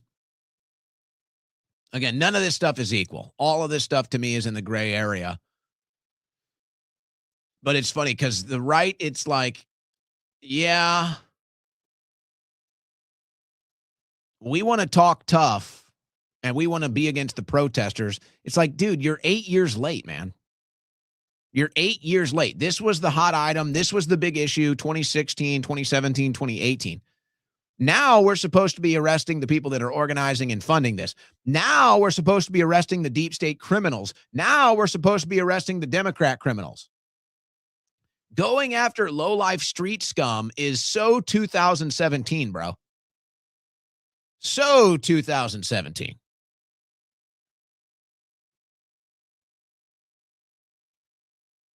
But what are you going to do? What are you going to do when there's a right-wing protest and a conservative shows up with a gun and gets shot, and the Democrat administration says he doesn't have the right to carry? He's not allowed to be out there with a gun. What are conservatives going to say then? Just curious.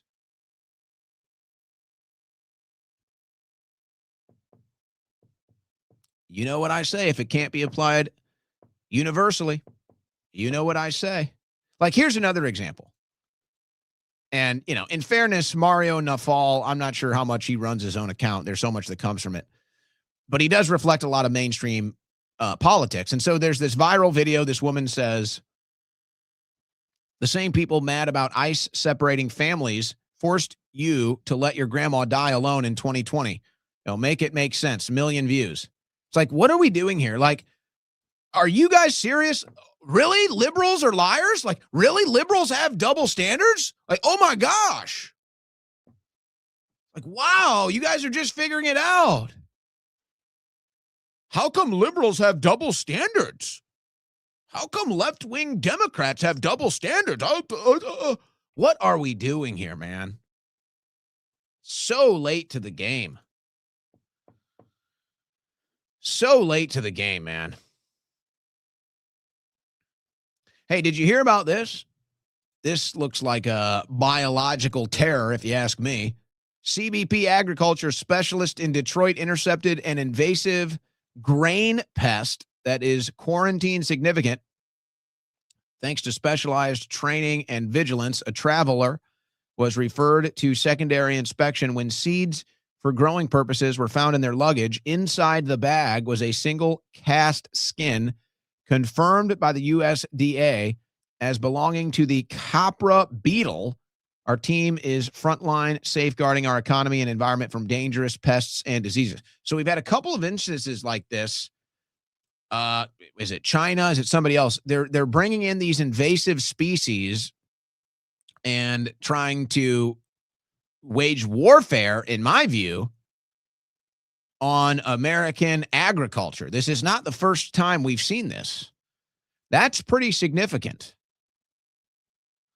So seems to be happening a lot. Glad that they stopped that. They also claim there's a new bat virus. Did you hear about the new bat virus? There's a new bat virus in India. This one's even more deadly than COVID. It's the new bat virus. So, hey, none of the PSYOPs are working. So send in the bat virus. Is that where we're at? Is that where we're at here, guys? Send in the bat virus? Yeah, we're going to send in the bat virus, guys. All right, let's get into the geopolitical here. Aircraft carrier USS Abraham Lincoln in Middle East expanding Trump military options against Iran. I've been hearing about this. They're building it up. The Israeli lobby is demanding Trump strike Iran. They're lying more about what's going on the ground. They said the propaganda over the weekend was 100,000 dead, 100,000.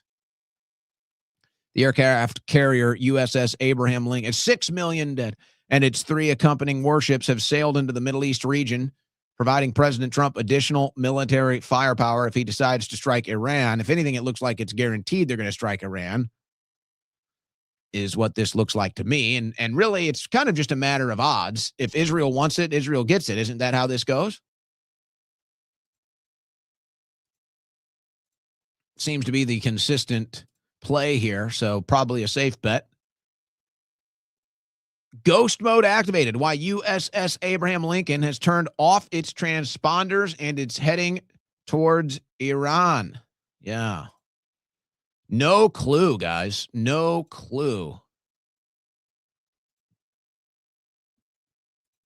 Another foreign policy that benefits Israel. I could have never seen it coming. So here's Levin over the weekend, reminding you Americans, don't worry about Minnesota. Don't worry about protesters getting killed. Don't worry about left-wing funders and organizers that are putting these protesters in the streets to disrupt ICE. Remember, it's all about Israel and Iran. Iran has interests far beyond its borders, and we are enemy number one. They've tried to assassinate our president 2 or 3 times. So he makes this claim. Iran has tried to assassinate Trump 3 times, says Mark Levin. Are you just lying? Who do you work for, Levin? And they've threatened to kill our president in the last 3 weeks 5 times. Does that tick anybody off? Does that tick us off? No, that ticks little people like you off because you're a small man that works on behalf of another country's interests. No, we're not afraid of Iran like you. We're not afraid of Iran. We're not afraid of the Ayatollah. That's you because you're an Israeli. That's you. Your interests are on the other side of the planet. So here's America. We got our own problems. We need the deportations. We've got left-wing agitators in the streets.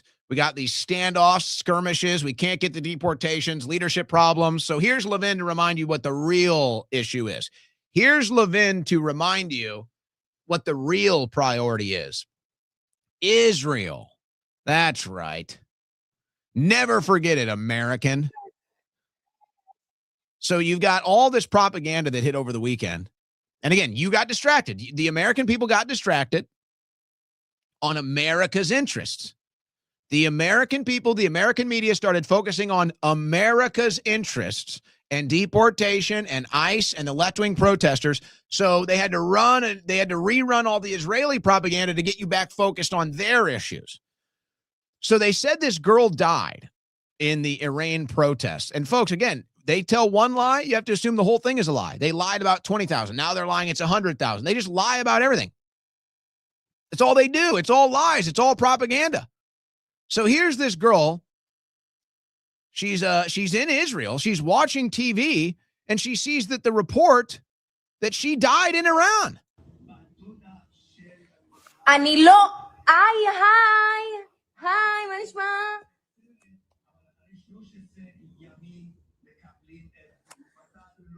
איזה מה קורה? אני בבית שלי, אוקיי? אני צריכה ללכת לאימון עוד חצי שעה, חבר'ה, מה קורה? So they just lie about everything. So here's a girl watching news, and the news says that she died in Iran. And she's sitting there watching TV like, nope, I'm right here. Didn't die in Iran. They just lie about everything. Got to get the American people distracted again. Got to remind the American people that they need to think about Israel, not America. Israeli shocked to discover her photo used in false Iran death reports. There you go. Folks, if they lie about that, they lie about everything. Okay? And that's what they do. Now, here is another one. This one might be a little more contested. 19-year-old influencer killed by security forces during Gorgon crackdown. So this is another one. Diana Bahadori, 19-year-old influencer, motorcycle influencer in Iran. Now, they claim that she died in a protest. They claim that she was killed by Iran in a protest. Now, her family has since come out and said, please stop. That's not true. Please stop. That's not true. She died in a motorcycle accident. Okay. Now, this one is a little more contested. But here's what I find funny. Now, I would, if you're betting, bet that they're lying, because they lie about everything else. So they say, oh, this motorcycle girl was killed by Iran. The family comes out and says, no, it's not true. But, we got to tell you Iran, we got to convince America we need to strike Iran. So anything we can do. Now, here's what's funny. When you find out this girl and you go follow her Instagram, what's funny is it shows how the whole thing in Iran is a lie. I'm always looking at the different angles here, folks. So it shows how the whole thing in Iran is a lie. So here's this 19-year-old girl, a social media influencer, let's say, a motorcycle influencer. Folks, do you notice anything about this girl? Tell me, what do you notice about this girl? And you can go find all of her videos. She has tons of videos, tons of content out there. Is there anything you notice about this young girl? What do you notice? This is a young Iranian influencer. This is a young Iranian who rides her motorcycle around Iran and apparently was in Iran in the protests. What do you notice, guys? Oh, she's not covering her face. Oh, she's wearing makeup and her hair is braided. And she has form-fitting clothing. Isn't that strange? And she does what she wants. And she has her own social media. And she rides motorcycles around. So she has driver's license, motorcycle license, wears makeup, braids her hair, doesn't wear a hijab, doesn't cover her body. I mean, they think you're stupid.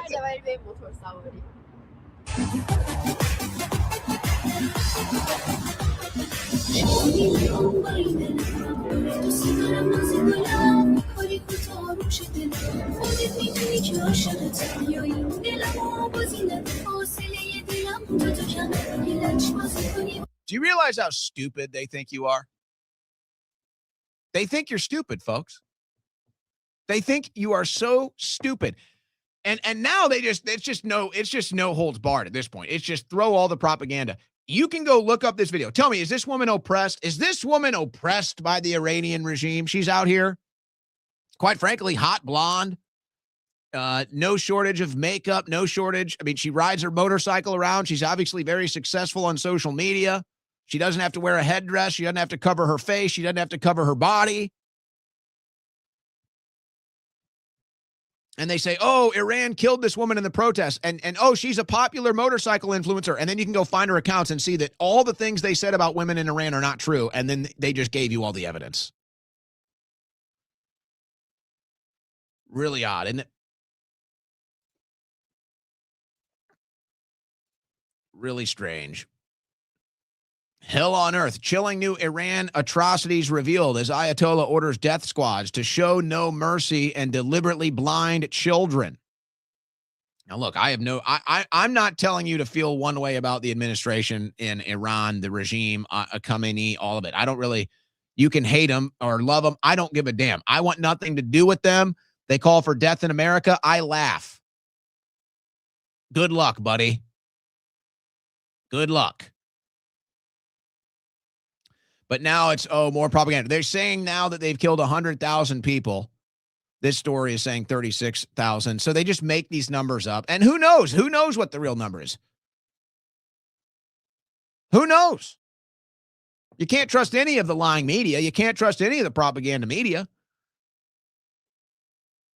But that's their big pitch is, now look at how evil it is. Look at how bad it is. They're killing people in the streets. Well, that just happened here, by the way. But okay. Yeah. All right. I want nothing to do with it. It's not my problem. And if Israel is so concerned over it, then go ahead. Take care of it. Go ahead. Put your people out in the streets. We know Mossad is out there. But isn't it funny? Get ready for this one, guys. Iran is killing children. Get ready. That's going to be their next move. Iran is killing children. And and we're going to have to sit there and be told that we need regime change in Iran because they're killing children. Do I even have to say it? Do we even have to say it, guys? I wonder who's killed more children, Iran or Israel. But that's going to be their next pitch. That's going to be their next big pitch is Iran is killing children, so you need to go in there and do regime change. And don't you dare ask if Israel is killing children, by the way. Don't you dare insinuate that. That's anti-Semitic. So Israel, you can kill children, that's fine. Iran, maybe they're killing children, who knows, but now we need regime change there. And did you see Kanye West has been forced to apologize for his anti-Semitic behavior? It was published in the Wall Street Journal. Ye, formerly known as Kanye West, has issued an apology for his past anti-Semitic remarks and actions. Yeah, via the Wall Street Journal. I regret and am deeply mortified by my actions in that fractured state and am committed to accountability, treatment, and meaningful change. It does not excuse what I did, though. I am not a Nazi or an anti-Semite. I love Jewish people. So so what is that song then? I don't know. Are we getting rid of the song? Look, I'm not really moved by too much of this, to be honest. I don't really care. But I will say this. I'll make a prediction because why not? I feel like this has happened before. There's a reason why he's doing this, okay? And it has nothing to do with him having regrets. This is my opinion. I don't think this is about Ye's regrets, okay? I don't think this is about Ye apologizing, being sorry. He's so sorry. No, this is obviously some sort of propaganda campaign, twisting of the arm.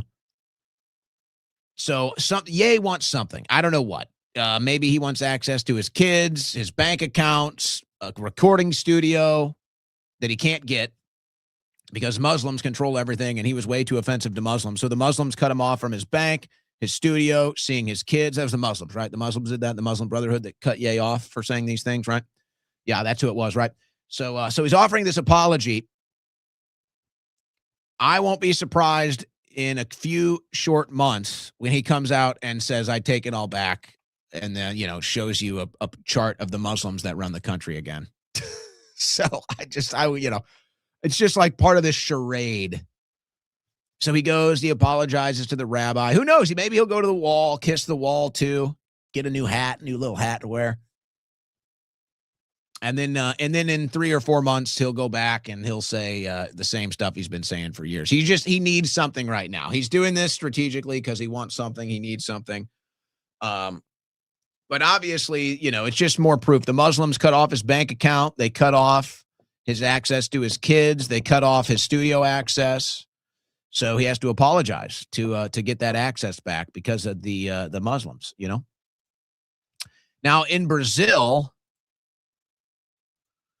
It's really crazy, the juxtaposition between Brazil and between Venezuela. Brazil, where Bolsonaro is in prison, and you have a corrupt communist president who was in prison, who they released and then installed as president, and then put the real president, Bolsonaro, away. And Trump's done nothing about that. And then you have this. Flavio Bolsonaro, the son of former Brazil president Jair Bolsonaro, is in Israel. He's running for president in 2026. So what does he do? Naturally, he starts his campaign in Israel. And you can see him here touching the wall. And then he had his wife as well campaigning. Let's look at notice anything here about his wife campaigning as he's in Israel kissing the wall. What do you guys see here? She's wearing an Israel shirt right here. So the Bolsonaro campaign starts in Israel kissing the wall. His wife is on the streets wearing an Israel shirt. Now, guys, how do you possibly comprehend that other than if you want to win, you have to be pro-Israel?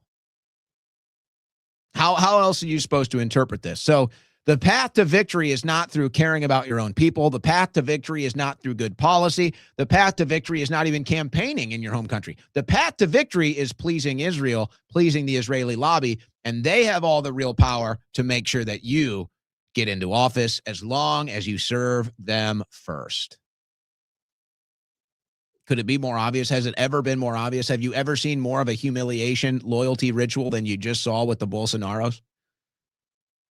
And look, hey, take everything fair and equal. Their dad is in jail and they want to get him out. Hey, if we have to go serve Israel to get our father out of prison and maybe get a chance to do something better for our country than the current leadership, then I guess you take the measurements and you do it. But let's stop pretending. Let's stop pretending like all power doesn't flow through Israel. At this point, it's never been more obvious. I mean, that is crazy. Hey, I'm running for president. Here's the wall. I'm licking it. I'm kissing it. I'm making out with it. I'm humping it. And then here's my wife wearing an Israel shirt. Oh, you're running for president of Israel? No, Brazil. What? Is Brazil a Jewish country? No, it's Christian. Huh? What? If any country needed to be raided and its president put in jail, it's Brazil and Lula. But hey, no. We gotta take out Maduro. That has to be one of the craziest things. It's like, how do you even? Hey, I feel like Israel has a lot of power in the world, and a lot more power than you'd think. Israel seems to have all the power. Psh, what evidence do you have of that?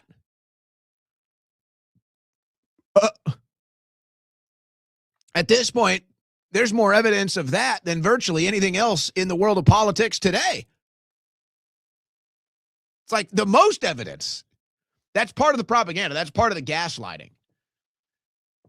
It's like, yeah, they all go to the wall. They all take the AIPAC money. They all serve Marian Adelson. They all prioritize Israel. And then you say, hey, this seems to be a pattern and a lot of power flows through Israel. So, no, you're a conspiracy theorist. You're an anti-Semite. What?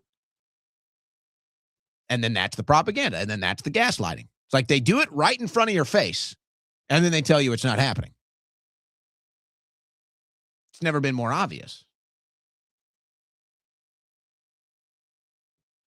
And then you've got TikTok.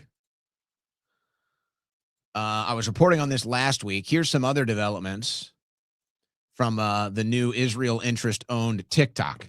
Okay, guys. So yesterday, TikTok was sold to an American company. Today, January 23rd, guess what search spiked up by 1,000%?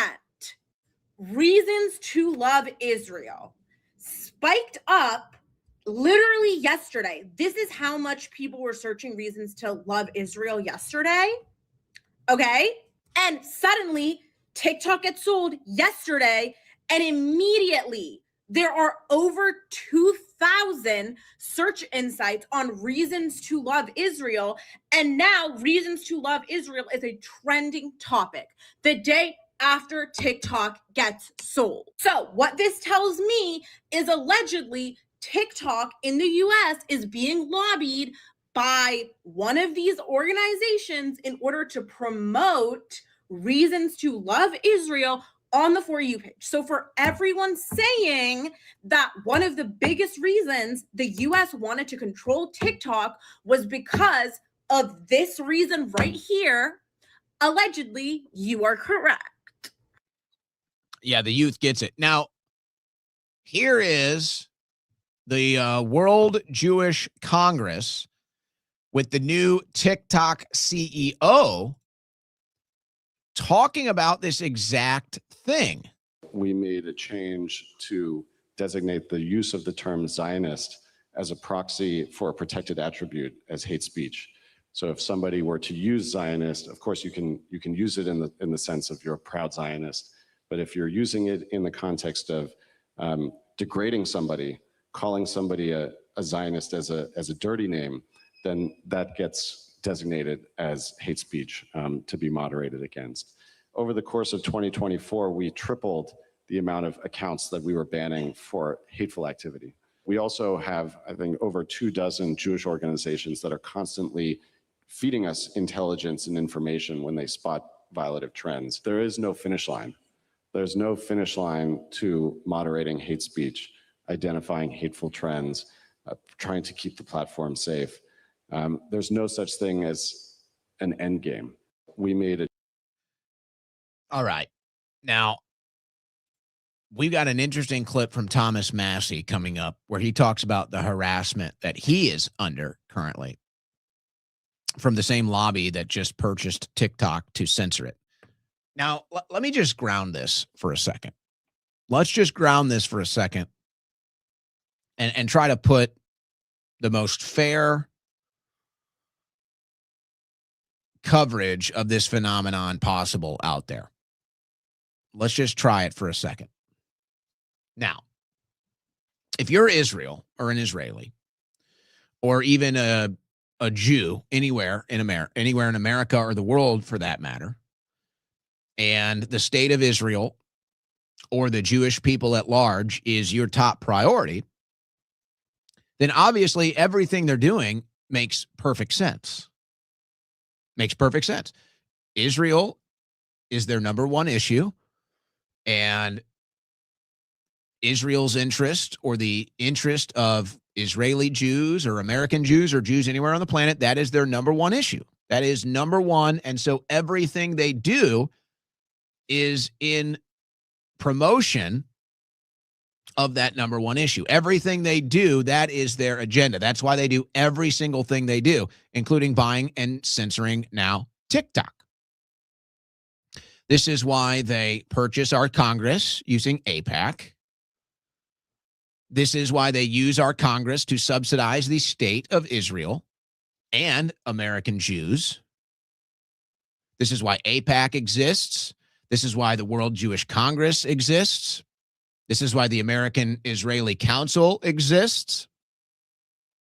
All of these things exist for the single purpose of protecting Israel and Jewish interests. Now, there is nothing controversial about that.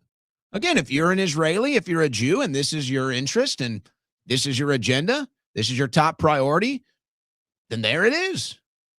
Okay, so everything you do is in that interest. There's nothing inherently wrong with that.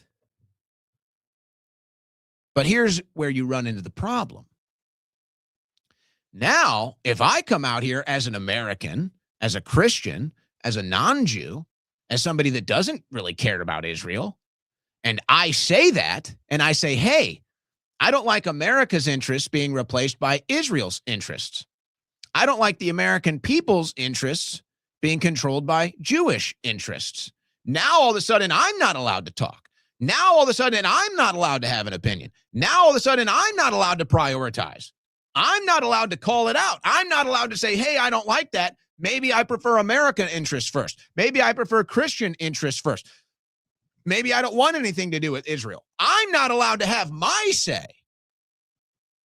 So now it becomes this issue where, okay, hey, Israel, Jewish people, they get to have their say, they get to have their agenda, they get to have their priority, and they do everything they possibly can in that interest. Okay. But what about me? What about my interests? What about Christian interest? What about American interest? What about white people's interest? Do we get a say? Are we allowed to buy Congress up? Are we allowed to buy social media? Are we allowed to censor and attack and propagandize and do everything for the interest of white people or for Christian people or, God forbid, America or the American people? Oh, no. Now all of a sudden that's a problem. And now all of a sudden, if you say that, you're somehow an anti-Semite. You're somehow a Jew hater. You're somehow a conspiracy theorist. Wait a second. I'm just responding to you.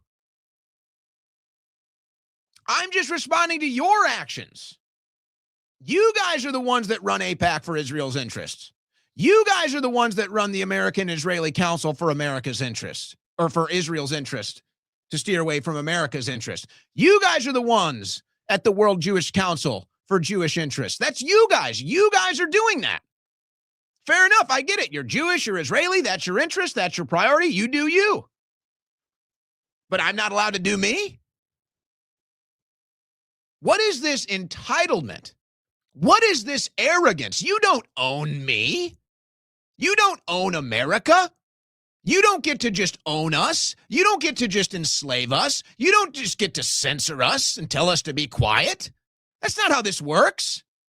What's good for the goose is good for the gander. So if you're allowed to put Israel's interests first, if you're allowed to form all these different organizations, all on behalf of Israel and the Jewish people, AIPAC, American-Israeli Conference, the World Jewish Congress, and on and on and on. If you're allowed to do that, why can't other people do that? Why can't we cover that? Why can't we call that out? Why can't we say, hey, Americans, this is what's happening? Why can't we say, hey, Christians, this is what's happening? Why aren't we allowed to address it? You're allowed to do it. So why aren't we allowed to respond to it? So then it's like, oh, we address it, and they say, oh, no, that's not even happening. No, that's not even real. And so then you just realize, wait a second. You're just dishonest. You're just lying. You're just deceiving. And we've kind of crossed a whole new level where we're all sitting here watching it happen. It's never been more obvious. You just saw what they're doing with the Bolsonaro campaign for Brazil. It's like it's never been more obvious that all of these people act in Israel's best interest, and they'll spend all the money on the planet to protect Israel, to protect Jews. But then you say, hey, this is what's going on. They say, no, it's not, you anti-Semite. You're like, what are you talking about? You just did it right in front of my face. So see, now is where it becomes the issue. Now is where you start to call into question their honesty, their credibility, their real priorities, what they're really all about. Because it'd be one thing if they were out there doing it, and then we said, hey, this is what's going on. And they said, yes, that's right. Good luck. Because isn't that what we want at the end of the day? Isn't that what we want for the American people? Don't we wish Americans came together and Americans united and we formed a common good and a common cause and we fundraised and we organized and we had panel after panel after council after council after Congress and we got to control our fate to benefit the American people, and we got to control policy to benefit the American people? Like, isn't that just what we want? So we say, why aren't we getting that? Well, because Israel's got their council, and the Jews have their council, and they're getting everything they want, and so we're not getting anything that we want. So we call it out, and we try to make something for us, and they say, no, you're not allowed to do that. You're not allowed to do that. That's only for us. You say, no, if you guys get to organize for geopolitical power, if you guys get to organize on the international stage and theater to prioritize Israel and Jews, then we get to too. And then they say, that's not even happening, you conspiracy theorist. That's not even happening, you anti-Semite. And so now the atmosphere has changed. Now the atmosphere is, hey, it's not, hey, this is equal for everybody. Now the atmosphere and the attitude isn't, hey, this is equal for everybody. Anybody can do this. No, it's only we get to do this. We're in charge. And then you have the theological debate. And they say, well, our doctrine is that we're God's chosen people. And so, yes, our doctrine is we do get to do this because we are more important than you. And by the way, if you're a Christian, then that's your doctrine too. Oh, and so there it is. You're just supposed to be a slave. You're just created as a slave, and you're supposed to be a slave. And in fact, you don't even have the basic human empowerment to have your own will. You don't even have the basic human empowerment to decide your own destiny. You don't have the basic human right to fight for your own causes. That's already been decided by the World Jewish Council, by the American Israel Council, by AIPAC. They've already decided that, no, this is who you work for. This is in your best interest, which of course it's not. And so this is the head-on collision. So you can sit here and say, hey, I get it. I get what you're doing. You love Israel. You care about the Jewish people, so that's your number one thing. You're going to put every dime you can into it. You're going to do every possible thing you can to save Israel and save the Jewish people. You know what? I get that. That's your cause. That's what you care about. I totally understand that. Good for you. Good for you to have the will and the fortitude to fight for what you believe in. But then I'm allowed to do it too. I'm allowed to do it too. And if you can go out here and celebrate the annihilation of an entire country, if you can go out here and celebrate killing innocent women and children in a military-style demolition so that you can take the land that you believe is theologically given to you, I am at least allowed to talk about it. I am at least allowed to call it out and say I don't like it and say I don't want my country involved in it and my money and my blood and treasure involved in it. At the very least, I should get that right. And then they say, wow, this is the rise of anti-Semitism. Or maybe it's just a conversation that you're uncomfortable having. Maybe it's just a realization and an awakening of the American people that you're uncomfortable having. And maybe you realize that the final result of this conversation and the final action of this realization is that Israel isn't going to get the benefit of our money anymore. And Israel isn't going to get the benefit of our military anymore. And now the American people and our so-called government are not going to prioritize a foreign country and foreigners over our own country anymore. And we might start to fight to preserve our country and our interest. And all of a sudden, I guess that leaves Israel out in the dark, doesn't it? And it must feel really uncomfortable when the entire world is staring at you, covered in blood,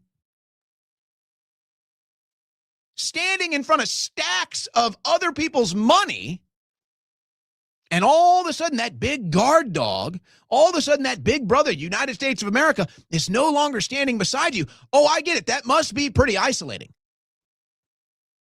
That must be a pretty isolating feeling. That must be a pretty lonely feeling. Your knees might start to knock now that you might be held accountable for what you've done.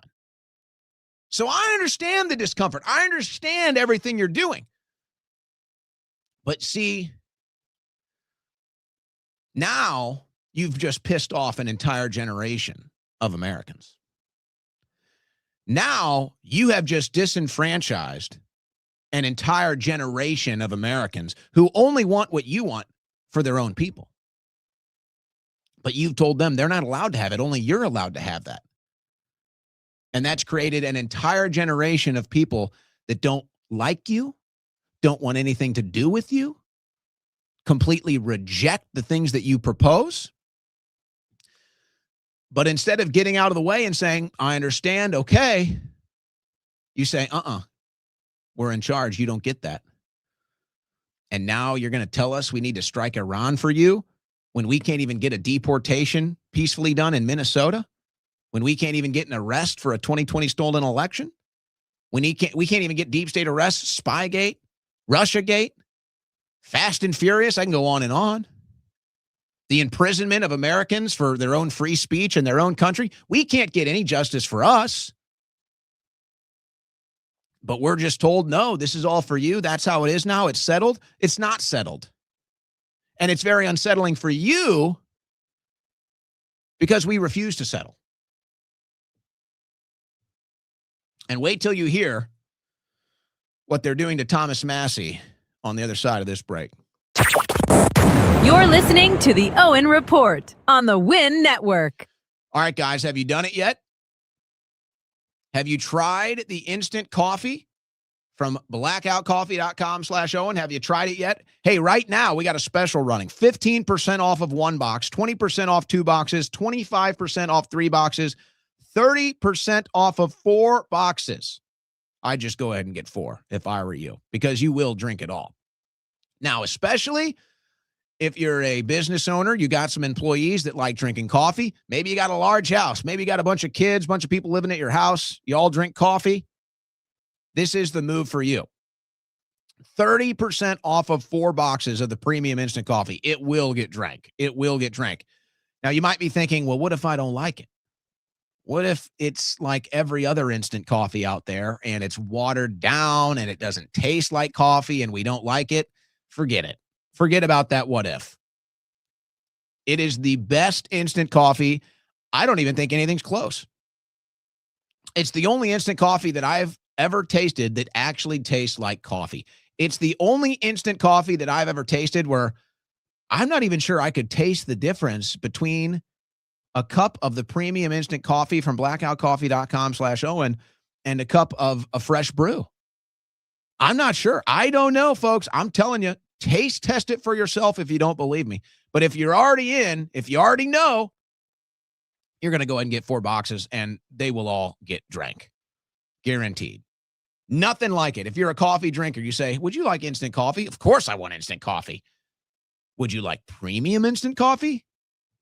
You need to go to blackoutcoffee.com/Owen. Hey, by the way, though, while you're there, they got all kinds of bags of coffee. They got the whole bean. They got the grounded bean. They got all kinds of flavors of the single serve pods. If you're into those, they got about 30 plus flavors. They got all kinds of gear and apparel. My official mug right here, the gold mug right here.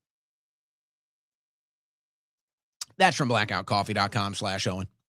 But they really want you to try their instant coffee right now because it's the best on the market. I'm totally sold. I feel bad. I open my pantry and I see I've got a bunch of different bags up there. I've got a bunch of different single-serve pods, and I just go right to the instant coffee. I kind of feel bad. I look at those other bags. I say, sorry, guys, not today.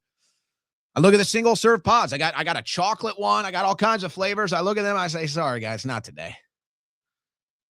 Not today, guys. We're going back to the premium instant coffee. blackoutcoffee.com/Owen.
It's the fastest 3 hours on the internet.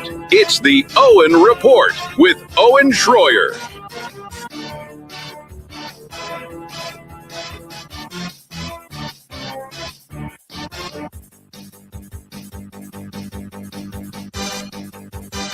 Is it true? Is Bovino fired?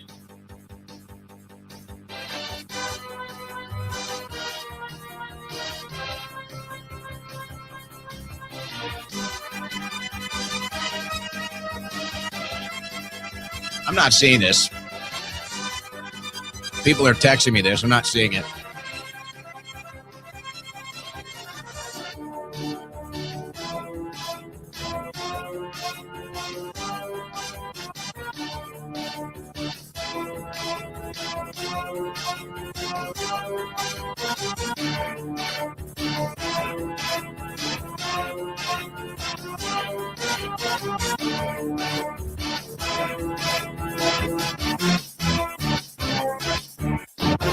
So Nick Sortor appears to be the source.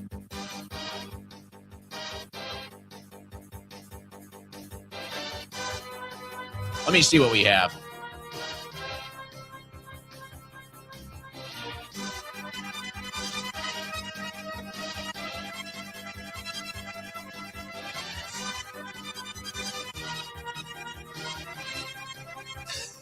It's like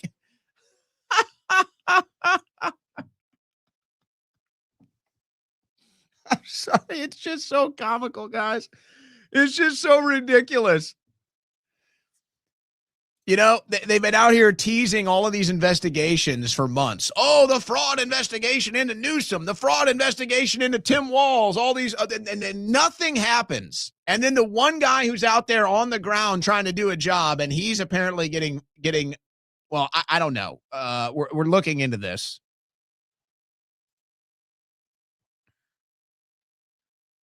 This video was just shared by Nick Sortor. I don't know if he was fired or if the position was just eliminated. Says Gregory Bovino has now been relieved of duty as commander at large of the U.S. Border Control. I've exclusively learned this is BS. Trump must reverse this now. Bovino put his life on the line every single day, pushing for mass deportations across the country, going head to head with leftists and reminding them who's boss. His family's been on lockdown for months, and despite the constant death threats, he's still in public leading his men every single day. Yeah, this is a big message if this is the case. And the wrong message, by the way. There is no longer a commander at large of the U.S. Border Patrol. The position has been eliminated. So I don't know if this is a Bovino thing, or it sounds like they've just relinquished the position, but I don't know.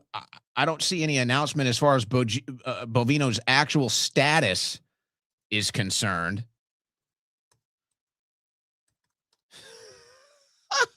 I'm sorry, I shouldn't laugh. It's just so pathetic.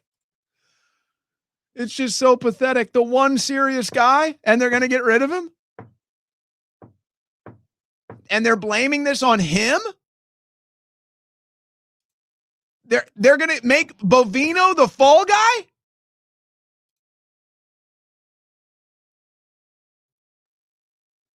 Wow. Total betrayal. Total betrayal. They're going to make Bovino the fall guy for all of this, folks. Are you kidding me? Are you kidding me?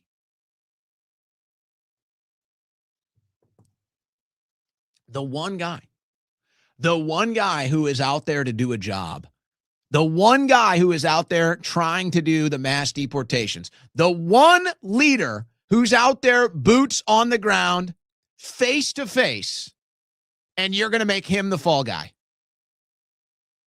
because Pam Bondi is incompetent and inept, because Kash Patel is traveling around to see his girlfriend perform at concerts. This is unreal. Look, You know, I was almost going to go this route for today's show, and I opted not to. And maybe you kind of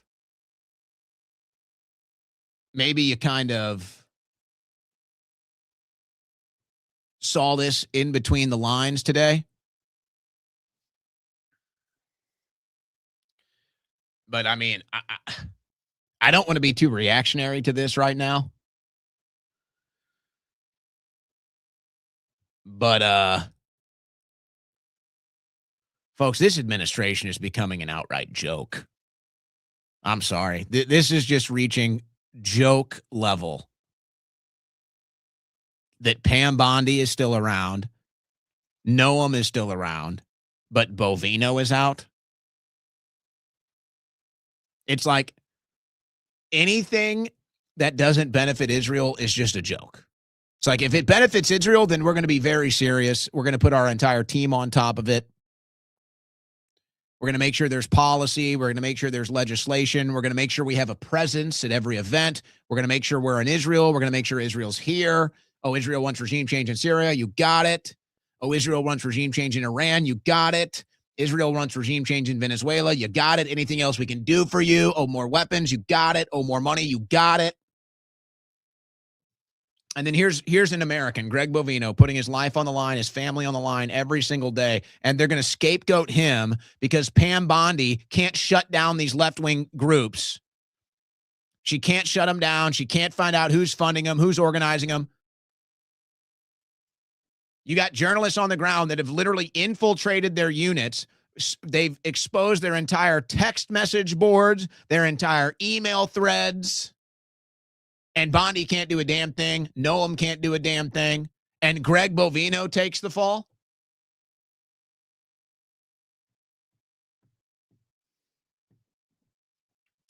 So what? So we're going with the bimbos?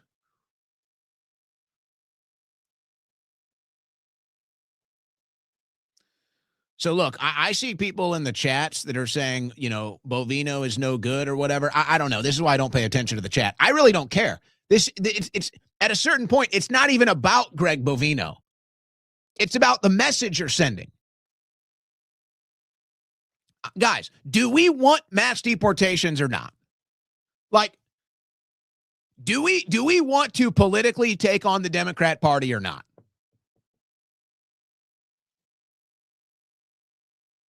I'm just asking, like, what do you want to do? Do you want to just make sure that the entire force of the American people is for foreign interests and foreign wars? Or do you want to go after the deep state? Do you want to go after the deep state criminals? Do you want to go after the Democrat fraudsters? Hey, by the way, Bill and Hillary Clinton, not arrested. Contempt of court, not arrested. By the way, the Biden crime family, we have the entire money trail all given to us by the Oversight Committee. No arrests. And Greg Bovino is going to take the fall for this?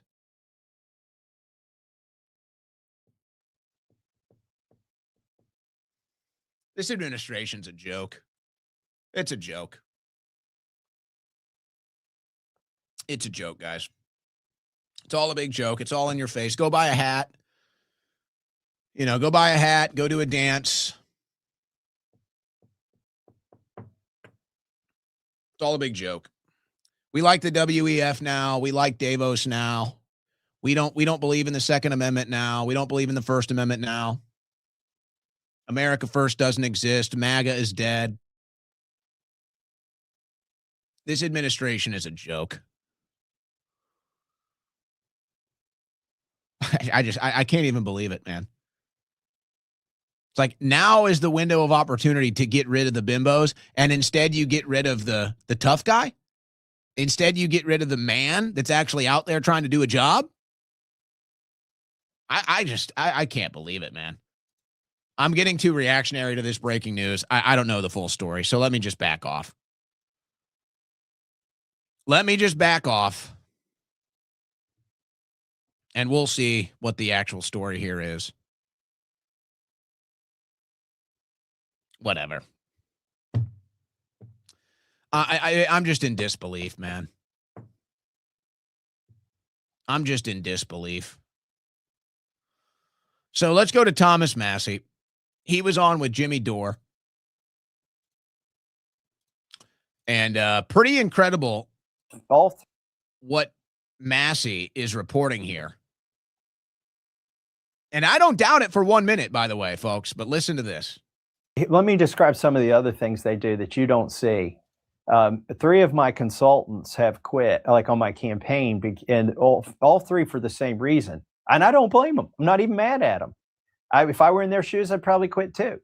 They were told that your other 3 clients will fire you, or sorry, your other 30 clients will fire you if you keep working for Massey. And so they make it hard to basically to hire the people. Then and for everyone that quit, okay, you go out and you interview 10 people to replace them, and they all tell you the same thing: I can't work for you, or I'll lose all my other clients. So it's like it's a mafia in the consultant world. By the way, I really love the consultants I got now, because they're the ones who said, screw you. I'm going to work for Massey because I believe in what he's doing, and I'm good enough at my job. I'll go find some other clients if your clowns fire me. Okay. So good for them. The other thing they do is, so, I told you I may have told you this, maybe I didn't. I've got 15,000 donors across the United States. My average donation is $80. Is that because I don't want millionaires to give to a super PAC and to help me? No, hell no. I'll take all the help I can get. The problem is, if you've reached some degree of success where you have a $1 million disposable income, you probably can't afford to tick off this administration, or they will come at your business. And I'm not talking about IRS audits. Like, it's bigger than that. You won't get the permits you need to do the business. You're foreign when you try to do business overseas, that'll get interfered with. So they can't intimidate my $80 donors, right? There's too many of them. But there are, and really over the MAGA split and on foreign policy, there are people of great means. I'm talking about extraordinary means, who could put money in my race and post up against the Israel First billionaires. But they're staying on the sidelines because their business will get ruined. They won't be invited to the parties, the A-list parties, and all that goes away. So that's another part of what happens behind the scenes. There are things that you can't see, and I could see that happening in the presidential race as well. So, in other words, the Israeli lobby and the Trump lobby is bullying and intimidating anybody that dare support Thomas Massey. Now, watch what's going to happen here. And this ends up being, it's one vote in the House that'll go to a Republican no matter what. But it ends up being so much more than that. It ends up being a race that will determine the political culture of America in the future. Because Thomas Massey's going to beat the Israeli lobby. He's going to beat Marian Adelson. He's going to beat the Trump lobby and all of their bullying, deception, and intimidation. He's going to beat them all, folks. And he's going to do it with whatever purse he can attain from small donors. And I don't really like telling you to donate to campaigns. So I'm not going to do that. That's political work. So I'm not going to do that. But I will say that I'm considering making a donation because of what this election means and what it represents. I don't live in this district. I don't live in Kentucky. I live in Austin, Texas. But I understand what Massey's race represents, like I understand what James Fishback and his campaign represents.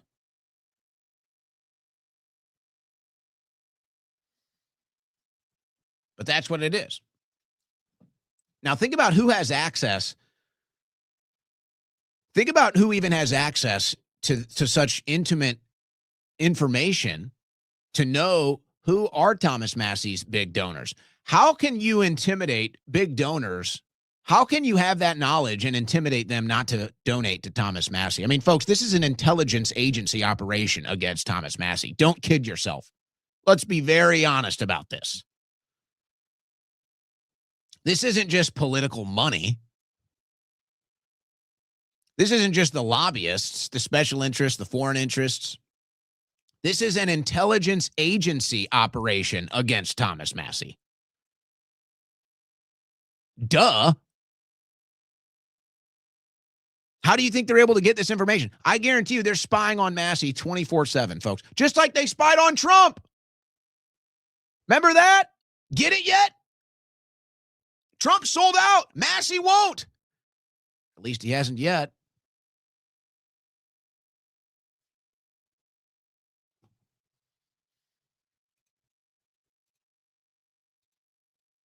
Look at this chart.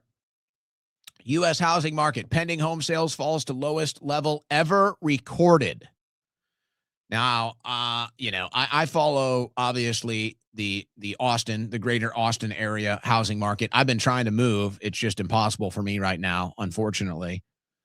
But I've been trying to move. But nobody's buying houses right now, folks. It's crazy. It's crazy. If you don't own a home, now's the time to buy. Now, if you do own a home, you're probably upside down.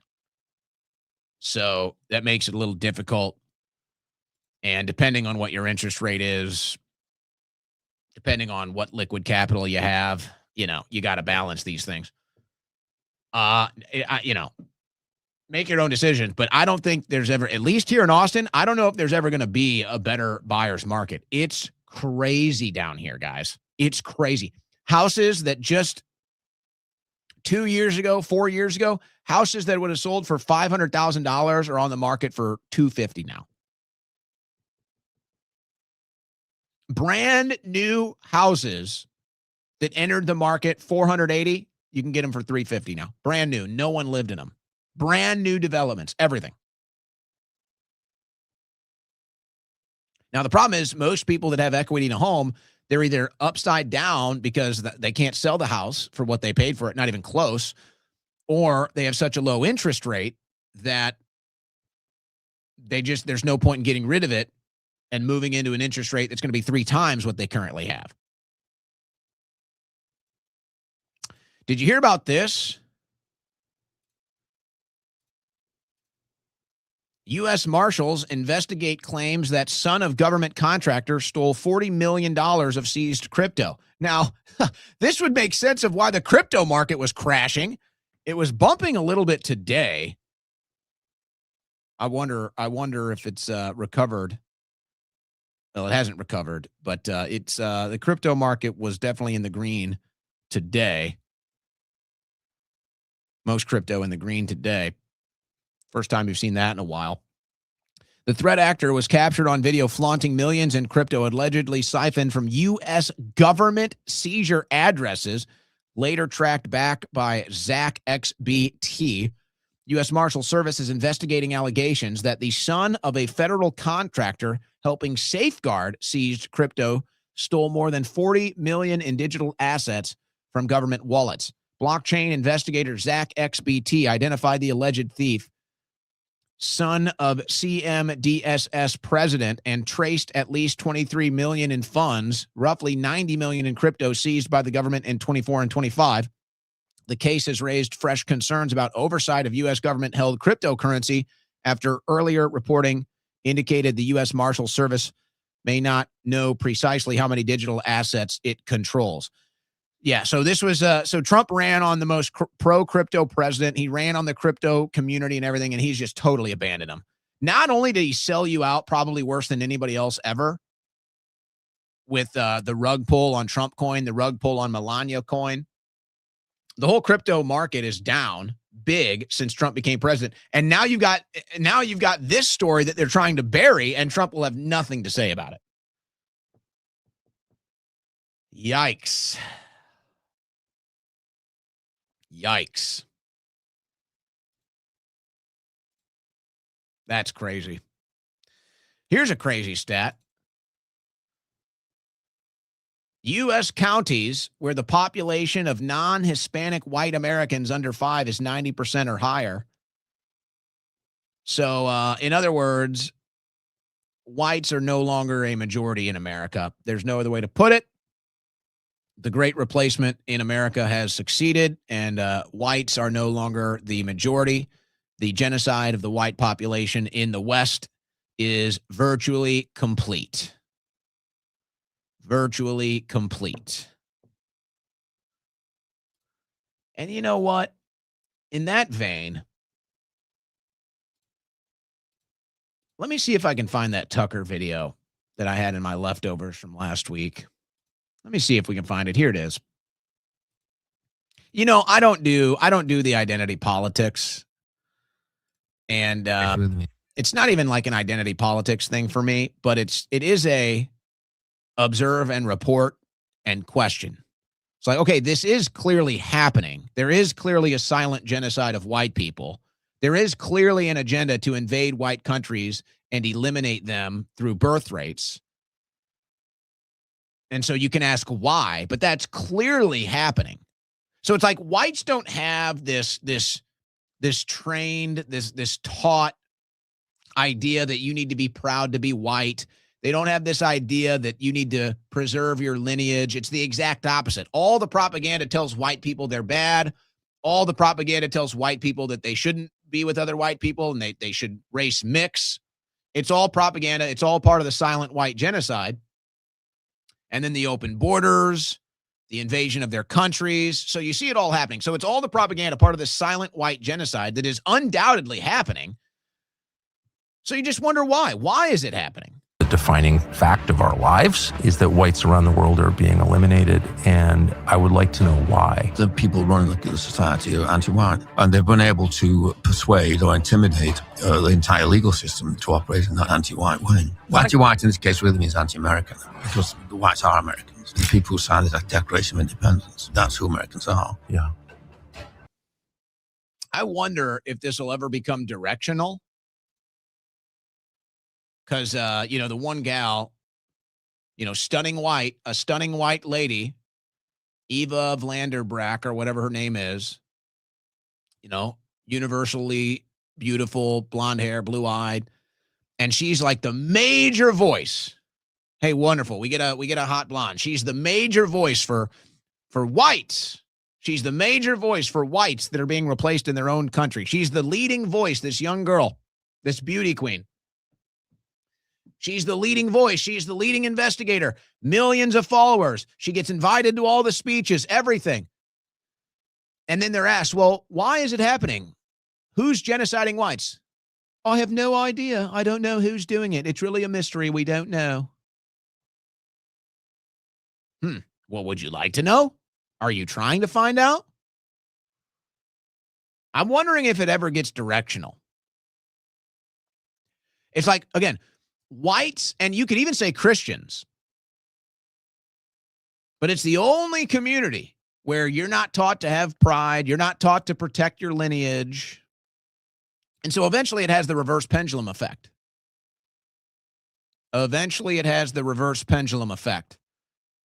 And so what's going to happen when white people decide, hey, you know what? We care about our lineage. You know what? We do care about our people. We do care about our ancestry. We do want to preserve our DNA. We're going to start pro-white messaging. We're going to start pro-white communities. We're going to start advocating for white Americans to have more white babies, however you want to put it. Caucasian, where they got a bunch of different names, European, Anglo-Saxon, however you want to put it. Nordic. I kind of prefer Nordic. Preserve Nordic bloodlines. I might go full Nordic. So, but what happens? What happens when that becomes a calling card? What happens when whites, Christian whites in communities say, hey, what about our people? What about our lineage, our ancestry? Maybe it's time that we take recognition to the fact that we're being silently genocided, and maybe it's time to reverse that trend and do what we can in such a cause. Are we allowed to do that?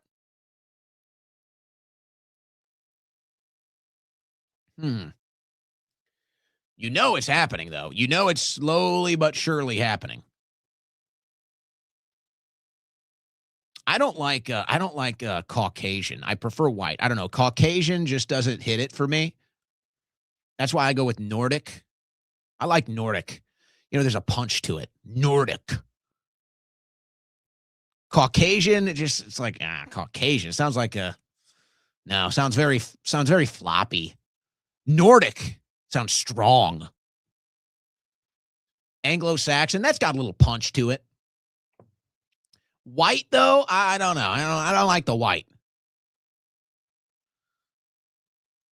But you know, eventually there's going to be an identity. There's going to be an identity. There's going to be a movement. It's already beginning.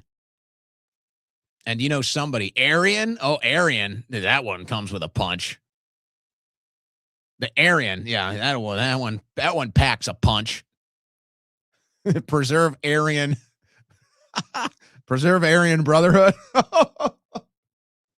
Oh, my. Yeah, that one will get them going. I don't know. That one's a little, that one might be a little too heavy. Yeah. So I wonder who's going to try to snuff that out. You know that's happening. You know eventually that's happening.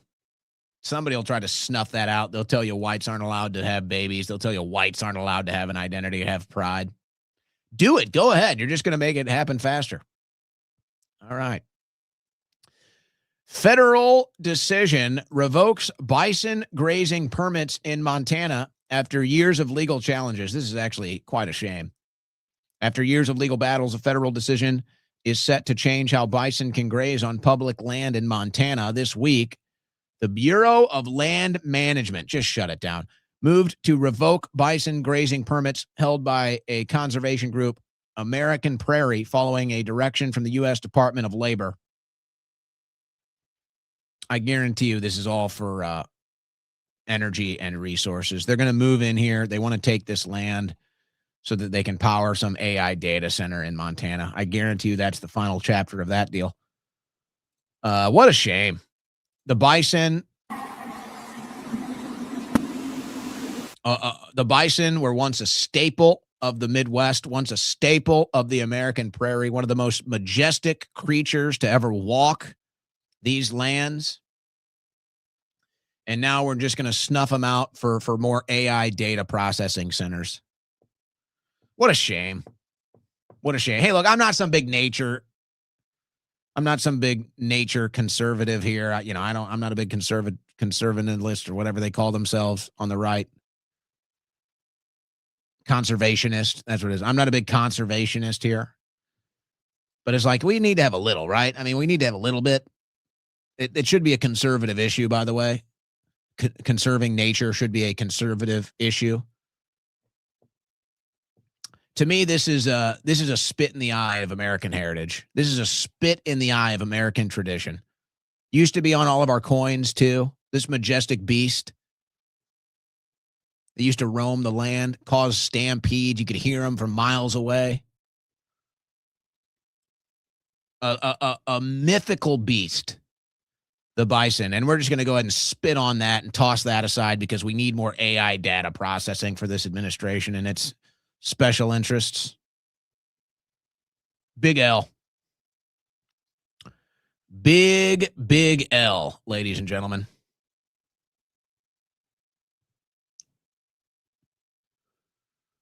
But you'll get a nice robot, Yeah, we killed the bison, but you'll get a nice robot here. Check this out. This guy is experimenting with these robots and what he can get them to do.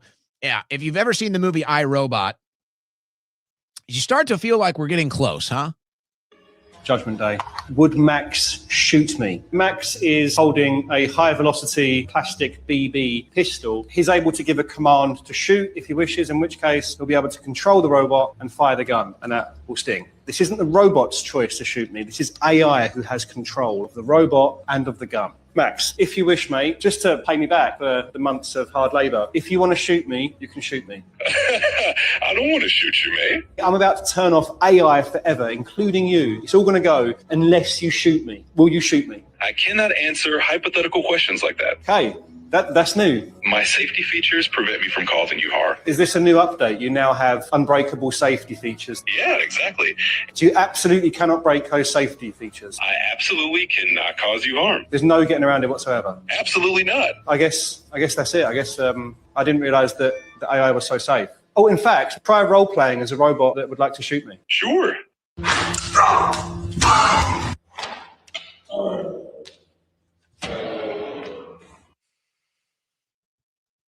Yeah, that's the thing about rules. There's always a way around them, huh? Starting to enter iRobot territory here, guys. You know, that's why I always take a step back whenever we're distracted by the latest thing, the latest shiny object, the latest issue, the latest viral story. To always take a step back and remember where we're really at in the big scale and the big scheme of things. Folks, we are bringing in, and maybe you like it. Hey, look, there's a taste for it. Maybe there's a taste for it. But folks, you realize we're bringing in the AI age. Like, you realize we're bringing in the AI robotics age. Like, we're going into the fifth element. We're going into iRobot. We're going into 1984. Like, this is all being built right now. The Trump administration is foundationally building this all right now. We're about to be put into the AI robotics world. Humanity no longer the leading factor. Decisions made by people that have a soul, the human element, is about to be snuffed out. They just did a movie about this with what's the actor's name? The name was Mercy. The name of the movie was Mercy. I don't know if it's out digitally yet. It's actually some decent movies in theaters or coming to theaters very soon. I don't make it to movie theaters, but I'll wait till they come out digitally. The movie Mercy. Chris Pratt.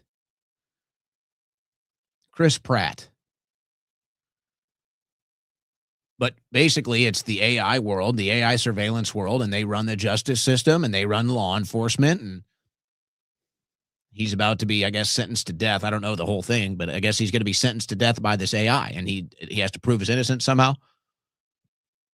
Yeah, Minority Report.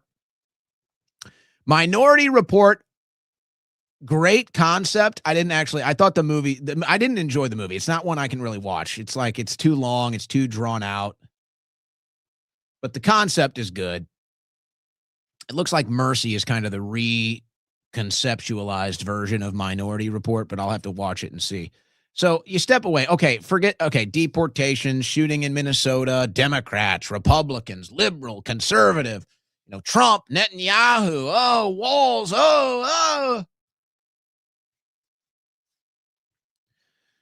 Who is talking about the fact that the entire planet is probably a decade away from AI robotics taking over? The human element in the process being completely removed as far as you're concerned. Now, there might be a secret society, the same secret society, bloodlines, whatever, sitting on top of all of this, or at least they might believe that to be the case. Are we talking about this? Are we concerned about this? And they'll say, well, look at law enforcement. Look at law enforcement in Minnesota. This is why we need robots. This is why we need AI. Oh, yeah, because that'll be better. That'll be better. And if you think this is more than 10 years away, you're in for a rude awakening, folks. You're in for a rude awakening. I'm telling you. And I think that, if you're my age, let's say you're in your 30s, maybe your 40s, this might apply. If you're older than that, you've already seen, I think it's harder if you're 50 or older to grasp it because you've already seen so much life that it's hard to really condense. It's hard to really condense what it is you're witnessing. Whereas somebody like me who's 36, I've watched the world change from what it was when I was, say, 20 years old to what it is today. Smartphones, AI, Like I was talking about earlier, I go to a college basketball game. They don't even play band music anymore. There's no band. You go to a sporting event, you go to a concert, nobody watches, nobody sings, nobody dances, nobody celebrates. Everybody's on their phone. It's all digital interface. I watch replays of old sporting events and use people watching a game. Now you're in a state, flashing lights everywhere, ads everywhere, interaction of digital interface everywhere. It's like we've had that short span of like 10, 15 years where it's like, wait a second, what happened here? It's going to happen again in 10 years. It's going to happen again in 10 years.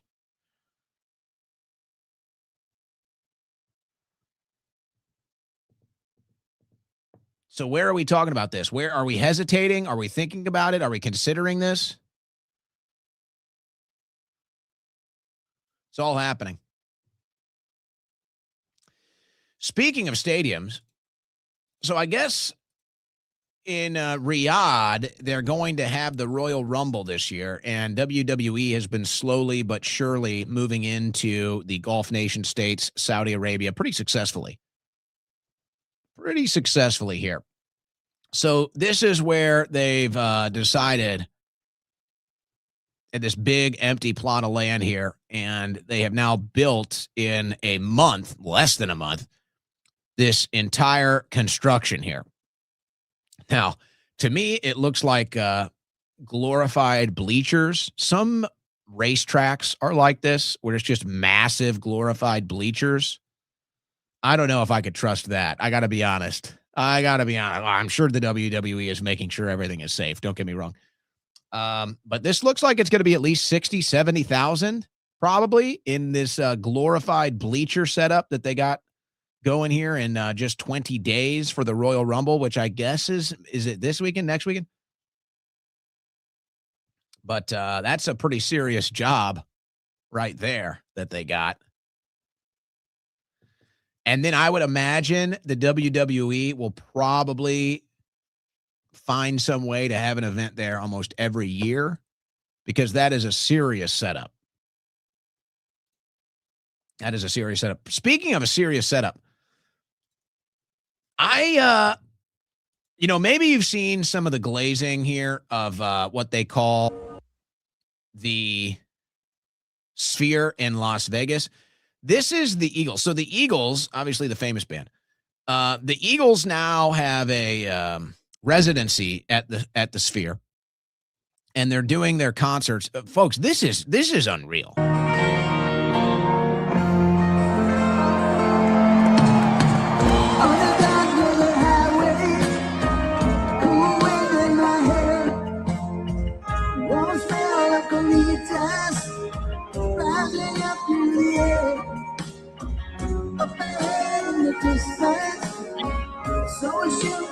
I guess I'm a bit of a hypocrite. In one segment, I'm complaining about the digitization of these events, and now I'm sitting here like, damn, the Sphere looks awesome.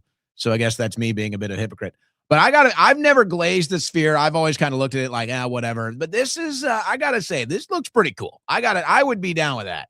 We had an OmniMax in St. Louis. We had one of the only OmniMaxes at the time in St. Louis. And there's no doubt, as far as like a movie theater experience, the OmniMax experience is awesome. I actually loved going to those things when I was a kid. I'd go and see documentaries in the OmniMax. I skipped school, and I would go to the OmniMax and watch documentaries at the Science Center. I would skip school to go watch documentaries in the OmniMax theater. I got caught once. That's what I would do. I would go to the Science Center. I would skip school to go to the Science Center and watch movies. So I don't know. That one caught me. Maybe it was just because the Eagles in that song. And then I see people are complaining about AC/DC, who's still on tour. Look at these guys.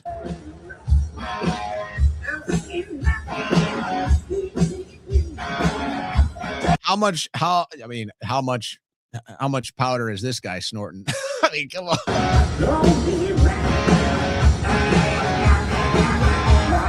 And maybe they're doing it drug free. I don't know. I'm not judging.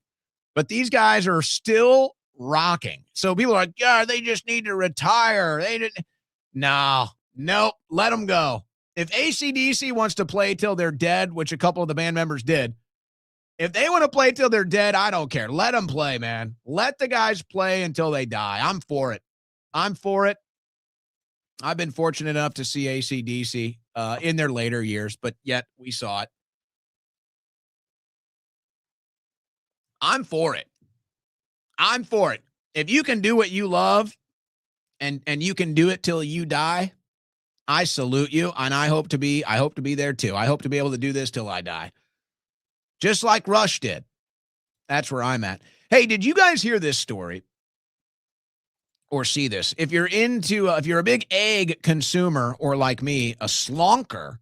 So this came out last week. I don't know too much about this, but this account came out and they claim to run these tests of different eggs. Now, Vital Farms has kind of been known for a long time as the best quality egg that you can get out there for people that like organic, people that eat organic and really consider their health with everything they eat.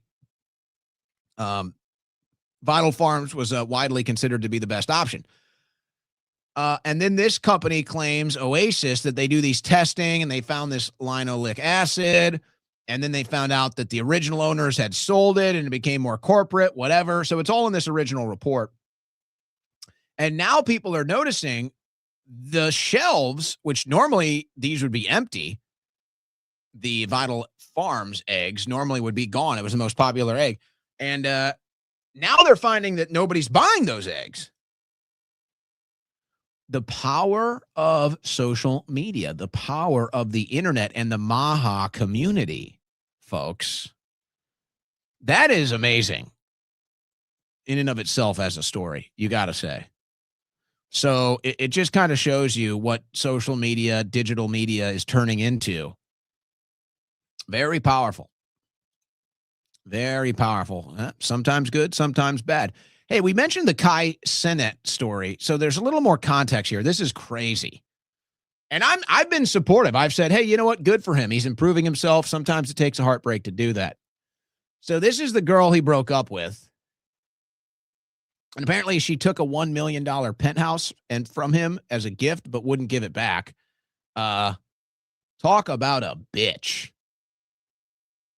I mean, that is just like such a selfish see you next Tuesday. Hey, if you're going to break up with the guy, give him his penthouse back.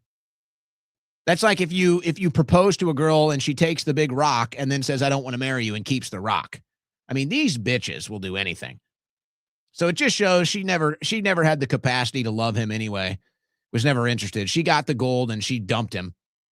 But now he's improving himself and he's getting in better health, mental health. He's reading and whatever. Okay. So okay. He's having a little glow up, hopefully. But you know, this whole thing is so crazy. Not just this isolated story. We hear these stories all the time. And there were a couple other examples that I had, but we're almost out of time and I got to get to the super chats. It's so funny, these feminists or maybe modern day feminism, because, you know, the whole thing is still rigged against men. Like the whole system is still rigged against men. That is a fact. That is a fact.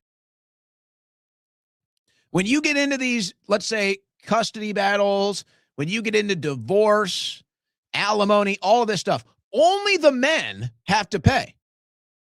There's very few cases where it goes the other way. All right. So don't, just before you go there. All right. There's some cases. No, everything's men are expected to pay more. Men are expected to give up their property. Men are expected to give up money. Men are always expected by the legal system to give everything to women. Well, where are the feminists? I'm sorry. I thought this was the 21st century. Tell me why the legal system still treats men and women unequally. Tell me. Why is that? Where are the feminists complaining that men bear the brunt of divorce, alimony, childcare, custody? Where are the feminists? Isn't that a little misogynistic? Isn't that funny? I can't wait. I wonder, do you guys ever think the legal system will catch up to that culture? Do you ever think the legal system will catch up to the modern day culture? Hey, men and women, everything's equal now. Everything's equal. Everything's a level playing field. No, it's not. The legal system is still completely rigged against men. Isn't that a funny one? All right, one more thing. Be smart out there, guys. Be smart. Guys, be smart. Now, I'm not telling you I'm the smartest one. I'm not here to tell you I'm smarter than anybody. Just be smart. Just be smart. Don't put anything in a woman's name that you don't have to. Don't commit to anything you don't have to. Don't give the leverage to the court that they already have. Just be smart. You got to be smart. And really, you know, it'd be nice if we just didn't even need it. We could just all get along. That would be the best route, but that's not how life works. And that's why the court was rigged against men. But now that it's an equal deal, men and women are all equal. What are we doing here, guys? All right, one last thing before we take the super chats. Lee Stranahan is dealing with some health issues. Now, Lee was, honestly, guys, in 2016, Lee was one of the biggest factors in exposing Russiagate and Spygate. And at the time, not only was he doing great work, he was also training other journalists to do great work. He's suffering right now, and he's been having some health issues for a while, and because of that, he's kind of fallen off, and that's why a lot of people maybe hadn't heard of him or hadn't seen or heard from him recently. His son posted a little update on his social media, but looks like Lee is having a tough go of it right now, and it really sucks. It really sucks to kind of see that. Because man, he was a huge factor in 2016, guys. He was a huge factor in 2016 and really did some great work. But has been suffering with some health issues, and seems like it's still happening with some stroke issues there. So his family posting on his account asking for prayers, and we wish you the best, Lee. We wish you and your family the best. And for those that don't know, Lee Stranahan was one of the biggest factors in 2016, truly. He was one of the biggest factors in the independent media, and really did a lot of great work to expose Russiagate. In fact, a lot of the stuff that you hear now about Russiagate and Spygate, he was the original source. He was the original source. So, big ups to Lee Stranahan there. All right, a couple things. I'm going to hit the super chats here in a second. Tomorrow night, you know, I almost, I could tell you a couple other things. I'm going to withhold. Let me pull up my X here. So did you guys see, I saw this the other day. You guys remember, I used to do Roller Coaster Tycoon streams. It seems like the world might be begging for them again. I might need to do Roller Coaster Tycoon streams again, just to get our mind off of things. Seems that the world is begging for it. Where is my announcement here? Here we go. Tomorrow night at 7 o'clock Central, I will be debating Shavos Kanstenbaum.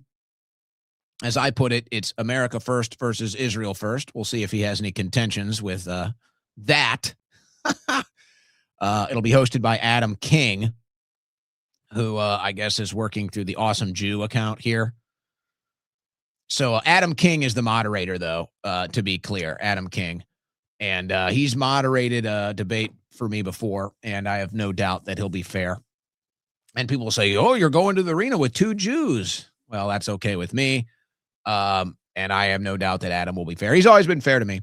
So, but we'll wait and see. But looking forward to that tomorrow night tomorrow night. I'll share it on my X. Tomorrow night, 7 o'clock Central, Owen Schroyer versus Shabos Kestenbaum. And as I'm phrasing it, America first versus Israel first. I guess we'll see how he feels about that labeling of the debate. But that's how I see it. And looking forward to that tomorrow night. So that should be fun. That should be fun. All right. Okie dokie. Final segment of the show, as we always do, we end with our super chats on YouTube. Robert Biggerstaff, I didn't like how shooting looked in Minnesota. How hard would it be for Democrats, globalists to infiltrate ICE? Was this a false flag right after Trump spanked NATO at Davos? Look, I think that, you're right. You're right to think this stuff. You're right to be skeptical of this stuff. I don't know if I'm that conspiratorial about it. I'm actually surprised, especially if it turns out that the victim here was Jewish, then conspiracy theories are going to fly. But I don't think so. What it looks like to me, and maybe it's still too early, but what it looks like to me is, look, here's full spectrum. Let's just go full spectrum. ICE is trying to do a job, and they've got these radical lunatic leftists, okay? And ICE has had to hire a bunch of agents to do these jobs. And so sometimes you got guys in there that they might not be the most patient. They might not be the best trained. That's just the reality of the situation, folks. It's like if you're on the backup and the backup, you're on the backup quarterback. Well, maybe you can't make that throw that you normally make because you got your backup. So you got to make different throws. You got to deal with the backup. So nothing against the agents, but it's like you got some backup. You're deep in the depth chart here. So, okay, they're out there dealing with these crazed leftists. They're in their way. They're disrupting operations. They're throwing things at them. The whole scene is crazy. It's all about creating chaos, which is, again, I look at Pam Bondi. I look at the administration. I say, you're not doing anything. You're not handling it. So now the ICE agents have to go out there and handle it, and they're not supposed to be doing that. It's not their job. It's not ICE's job to go do law enforcement on the streets. Their job is to deport, to detain and deport. But now they have to do crowd control, street control. Okay. So you got the ICE agents that are already on edge, already impatient. And they're trying to do a job, or they're in a standoff with protesters, whatever's going on. So here's one of them. And maybe he did something to warrant the attention, or maybe they saw the gun, so they decided to target him. Whatever the case is, there's the struggle. They're on the ground. What it looks like, somebody disarmed they disarmed him, and as they're leaving the scene, they accidentally discharged the firearm. Now, again, it's hard to tell. It's grainy video, but it looks like the pistol that he was using is famous for discharges. It's famous for not being very good, and has accidental discharges as a problem. So it looks like the agent is walking away after he's disarmed, has an accidental discharge, and then the three other agents that are still trying to subdue him hear the gun, freak out, and then they fire their own guns and kill him. That's what it looks like. Now,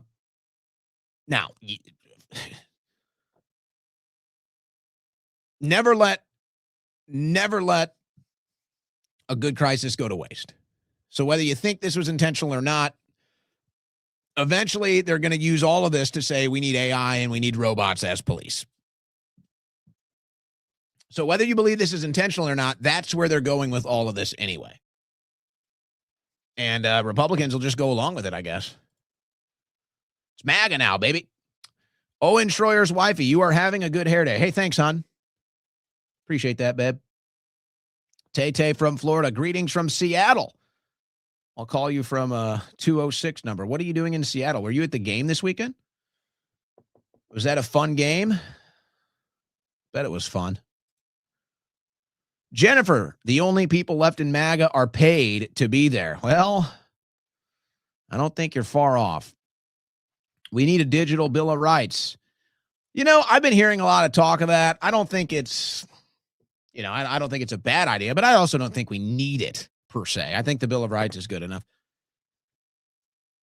Are the pics of Preddy and Drag real or AI? That's another issue. A lot of people are just sharing fake stuff. A lot of people just sharing AI slop. So I don't know exactly what you're talking about, but there are a lot of fake images going around, a lot of them, and a lot of people are still sharing them. Happens a lot these days, not just with that situation, but with everything. Walls opens windows so he can smell his city burn. That was literally his wife, wasn't it? What is the deal with Minnesota, man? All this crap happens in Minnesota. What's up with that? Caroline Levitt aged badly. Latina girlfriend, however. Okay. Well, I think we're all kind of seeing it with Levitt, but she is pregnant right now. So Ken Rose, thumbs up. Thank you, Ken. Caroline Levitt worked as an intern for Trump in his first term. Also, her husband is 32 years older than her. He is 60 having babies. I support men having babies. I really don't care. I saw people look, Stephon Diggs has kind of had a little bit of a cultural history in the NFL from a viral video where all the teammates said they don't want him to date their sister. And now I think he's had like 3 baby mamas this year. And I see people attacking him. And I'm like, guys, we like kids. And you know what? He's not killing his kids. So let's at least, if you don't like his lifestyle, whatever, it's not you. But at least he's having his kids. Like, can we at least celebrate when people have kids? It's kind of part of this. It's like, I understand where people really become purists in the culture. It's like, I get that. But it's like, okay, here's a guy and he has a bunch of kids, a bunch of baby mamas. And they're like, oh my gosh. It's like, well, he's not killing them. Like, at least, celebrate life, right? So I don't know, but whatever. Hey, 60-year-old knocking up Caroline Levitt. I'm not going to fault him for that. I say good for him. And that's could probably be her excuse to get out of there. Smart move. Smart move. Sup, buddy? You're the dude. Appreciate your work from Beat You Up. Thanks, Beat You Up. Thank you. Anti-commandeering and spending clause rulings favor blue states, blocking Trump from cutting their federal funding. See, but I'm sick of the excuses. I don't want to hear we can't do this. Yeah, you can. The left did it. You can do it. It's called you can do things. Whatever. They're going to shut down the government later. So the government will shut down, and so that'll be some good news. But we all know it's a fake shutdown anyway. Ken Rose, you're not doing what needs to be done. Well, this administration is not doing what they promised they would do with no reasonable explanation. Just saying. Yeah, it's politics as usual, unfortunately. Distrust the plan. Starting to feel that way. Alan Al-Samah, thank you. Mike Q, Trump's celebrity fame came from "You're fired." What happened? Give us somebody. He only half fired Mike Waltz. Grow some, Donnie. Yeah. I think now he feels like firing people looks bad, but now not firing them looks bad. Owen should get Mike Lindell My Pillow as a sponsor. All right, good idea. Banned from Florida coffee shops. You're banned from Florida coffee shops? Because the owners are... You're crazy, man. When does DJT call the bat virus in India the Indian virus and shut down all travel from India? These things are playing out almost the exact same. It's actually crazy because in 2020, they started rumors of the bat virus in China. And then do you know what happened? There was a giant ice storm in America in 2020. Same deal. And then the pandemic happened. Now, I didn't think they were going to do something like this till 2028 in Trump's final term. But since now they think the Democrats are going to win the midterms, they might roll out something like this now. And who knows? I mean, this would have sounded not even possible to consider just a year ago that they would cancel the midterms. Now, I don't know. I don't even think it's that implausible, to be honest. I don't think anything is implausible with this administration. The Real Emperor Palpatine, Manufacturing Consent, 1988, Chomsky and Herman. Red Light Meat and Pizza, Greg Bovina relieved from duty per Nick Sordor. Have you heard any news on this? Yeah, we were breaking that at the time. We read the super chats after the show, so it seems so I didn't address that at the time. But yeah, we did cover that. Just big F, just big F. Another F for this administration. Brit Millah includes the controversial step of Metziva Bapé, where the mohel uses his mouth to suck blood from the circumcised. Okay. Yeah, well, thank you for reminding us all of that. Thank you for that. Really, we really needed that reminder today, Emperor Palpatine. Really staying true to your colors. Employ strong for life. Thanks for the news. Thank you for the super chat. Captain Hard.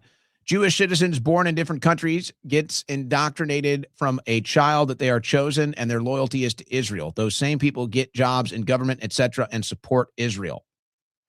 You know, I do think that there's a lot of that goes on. I think a lot of it gets over measured, and they think it's like some big conspiracy. I think that a lot of that is, like you said, and this is why when I bring this up in debates, I say, look, in your house, you guys grew up learning about Israel, and you grew up with the Jewish doctrine and your theology. Most Americans did not. 98% of Americans did not grow up in a house prioritizing Israel, did not grow up in a house prioritizing the theological beliefs of Judaism. So it's a foreign concept to the vast majority of Americans. But I think what happens is they get into positions of power and influence, or say a CEO, whatever. And then it's like if a white Christian becomes a CEO, they're now pressured. It's like, hey, you need to have somebody non-white, non-Christian. You need diversity now. So you need an Asian, an Indian, a black person, a Jewish person. It's like you whites can't run companies anymore. So when you step down, you need to hand it to somebody else. I think a lot of Jewish people, and you can fault them for this, or quite frankly, you can applaud them for this. But I think a lot of Jewish people, they get into positions of power and they make sure they are not going to hand it down to anyone else except a Jewish person. They will always make sure whoever follows up, or whoever I'm hiring, whoever is climbing the ladder, they will all be Jewish too, because they will always look out for their own. Nobody else does that like them. Again, you can celebrate that, applaud that, you can criticize that. That is, to me, what goes on. See, whites are told, no, hand it to somebody else. You need diversity. You're the bad guy. Black person, Indian, Asian, whatever. Jews don't have to deal with that because they're already the biggest victims. So they just get in and they just say, well, okay, I'm going to make sure that everybody under me and whoever follows me is going to be Jewish too. And so that's how they've kind of been able to maintain all of this stuff. I don't know. They will say, that's making excuses, but I think I think maybe it is as innocent as that. And yes, they all are taught to prioritize Israel, aside from their theological beliefs. I see Upscrolled promoted as alternative to TikTok. Yeah, I'm not really into TikTok anyway. I don't know. I see the Upscrolled and people are sending it to me, and I'm just like, good luck. We'll see what happens. Looking forward to the debate. Thank you. Me too. And I'm sure, I don't know what Shabos does, but I'll be doing a 3-hour show and then doing the debate. That's how I roll. I do 3-hour shows and then I hop into the debate. And my debate opposition, they just have all day to prepare. So I do all day prepping for a show, do a 3-hour show, and then I just hop onto the debate. My opponents spend all day prepping for the debate and then go on the debate. And I still do pretty well. Jennifer, it's a uni party. Trump is a part of it. Yeah, well, that's putting it lightly. Should have been honest. They wanted to gaslight and say that dude was there to massacre ICE. PR was so bad, somebody had to take the fall. They could have easily said they were waiting for the investigation. Well, that's where the Trump administration is that's all they're saying. They wouldn't give any answers today. Again, why do we play these games, man? Like, why do we play these stupid games? Why are we protecting Pam Bondi? I don't get it. Why are we sitting here protecting Pam Bondi? She is a disaster. She was supposed to shut down the funders, shut down the organizers. She's been investigating it for months. We have all the overwhelming evidence. We have arrests. We're inside the text threads. We're inside the signal chats. We're inside the email chains. This is all Pam Bondi. She is derelict of duty. She is incompetent. She is a disaster. I don't get it. Why are we protecting Pam Bondi? Like, what is the deal here? Like, yeah, ICE is in a real tough position because you have left-wing groups and organizers and funders putting agitators out in the streets. So find out who the funders are, find out who the organizers are, shut down the illegal infrastructure, and end this game. What are we doing? Why are we making excuses for Pam Bondi? Why are we firing and blaming everybody else except Pam Bondi? I don't get it. I just don't get it. Moist dry hump.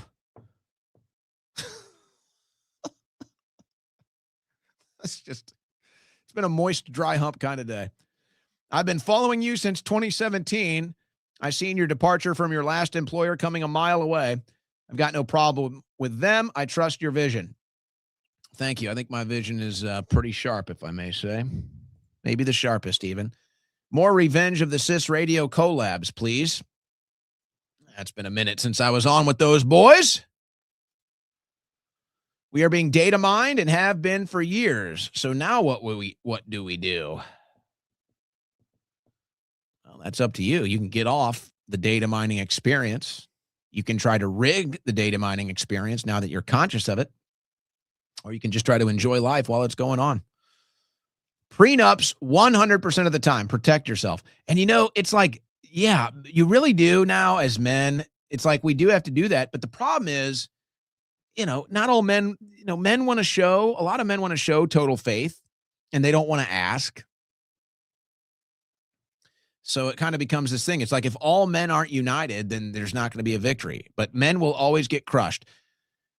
Oh, yeah, they give split custody, but the man has to pay everything. Oh, they have a divorce, but the man has to pay the woman. It's amazing. It's like, where's the equality there? There's no equality. The men get screwed. It's a total rig job. Pittsburgh bad. Over half your viewers hitting like button. Truth. Exposed 305. Watch 9 with my son. I understand it. Your 9, Trump is the coward. 1 and BB is the killer machine. I'd have to re-up on my understanding of the characters. But yeah, so you enjoyed my movie recommendation. Awesome. We'll do movie recommendations on Fridays, so I guess we'll count that as a movie recommendation from last week. 9, Tim Burton's 9, good movie. Chase Williams, longtime listener, first-time caller, well, first-time super chatter. We'll count it. I appreciate you keeping it real. I've been focusing more on work and school, but I still tune in to you regularly now to get the pulse of current events. Cheers to your continued success. Thank you, Chase. Thank you for tuning in while in school. That's like doubling down on education and knowledge. Greg Bovino, 2028. Let's do it. I like it. Francisco Cruz. Hare Krishna, Owen. Hope you get to sing the glories of God in the streets soon. Hairball. Long Island audit is exposing Border Patrol stomping on the Fourth Amendment. One more. What's your favorite Pokemon? Well, I'm going to go with Squirtle. 007. Squirtle. That was always my go-to starter. And always a favorite of mine. I'm going to go with Squirtle for that one. But yeah, look, the Border Patrol ICE stuff, they have to do a job. They have to do a job, and it's not their fault what's happening. It's the groups that are funding and organizing these things, and the fact that Pam Bondi won't shut it down. That's what it is, guys. We just call it as it is. Call it as it is and stay logically consistent. You nailed it. I won't say who it is, but how could you not? How could you not? All right, we're done. We're done for the day. We take a 21-hour break. And we'll do it all again tomorrow. Thanks to everybody that tuned in. Remember, tomorrow, after the show, I have a debate, America First versus Israel First, with Keston Baum. Shabbos, Keston Baum. And pay attention. We're going to have some announcements pretty soon, I think, at owenschroyer.store. Remember that one, folks. 21-hour break. We'll see you tomorrow.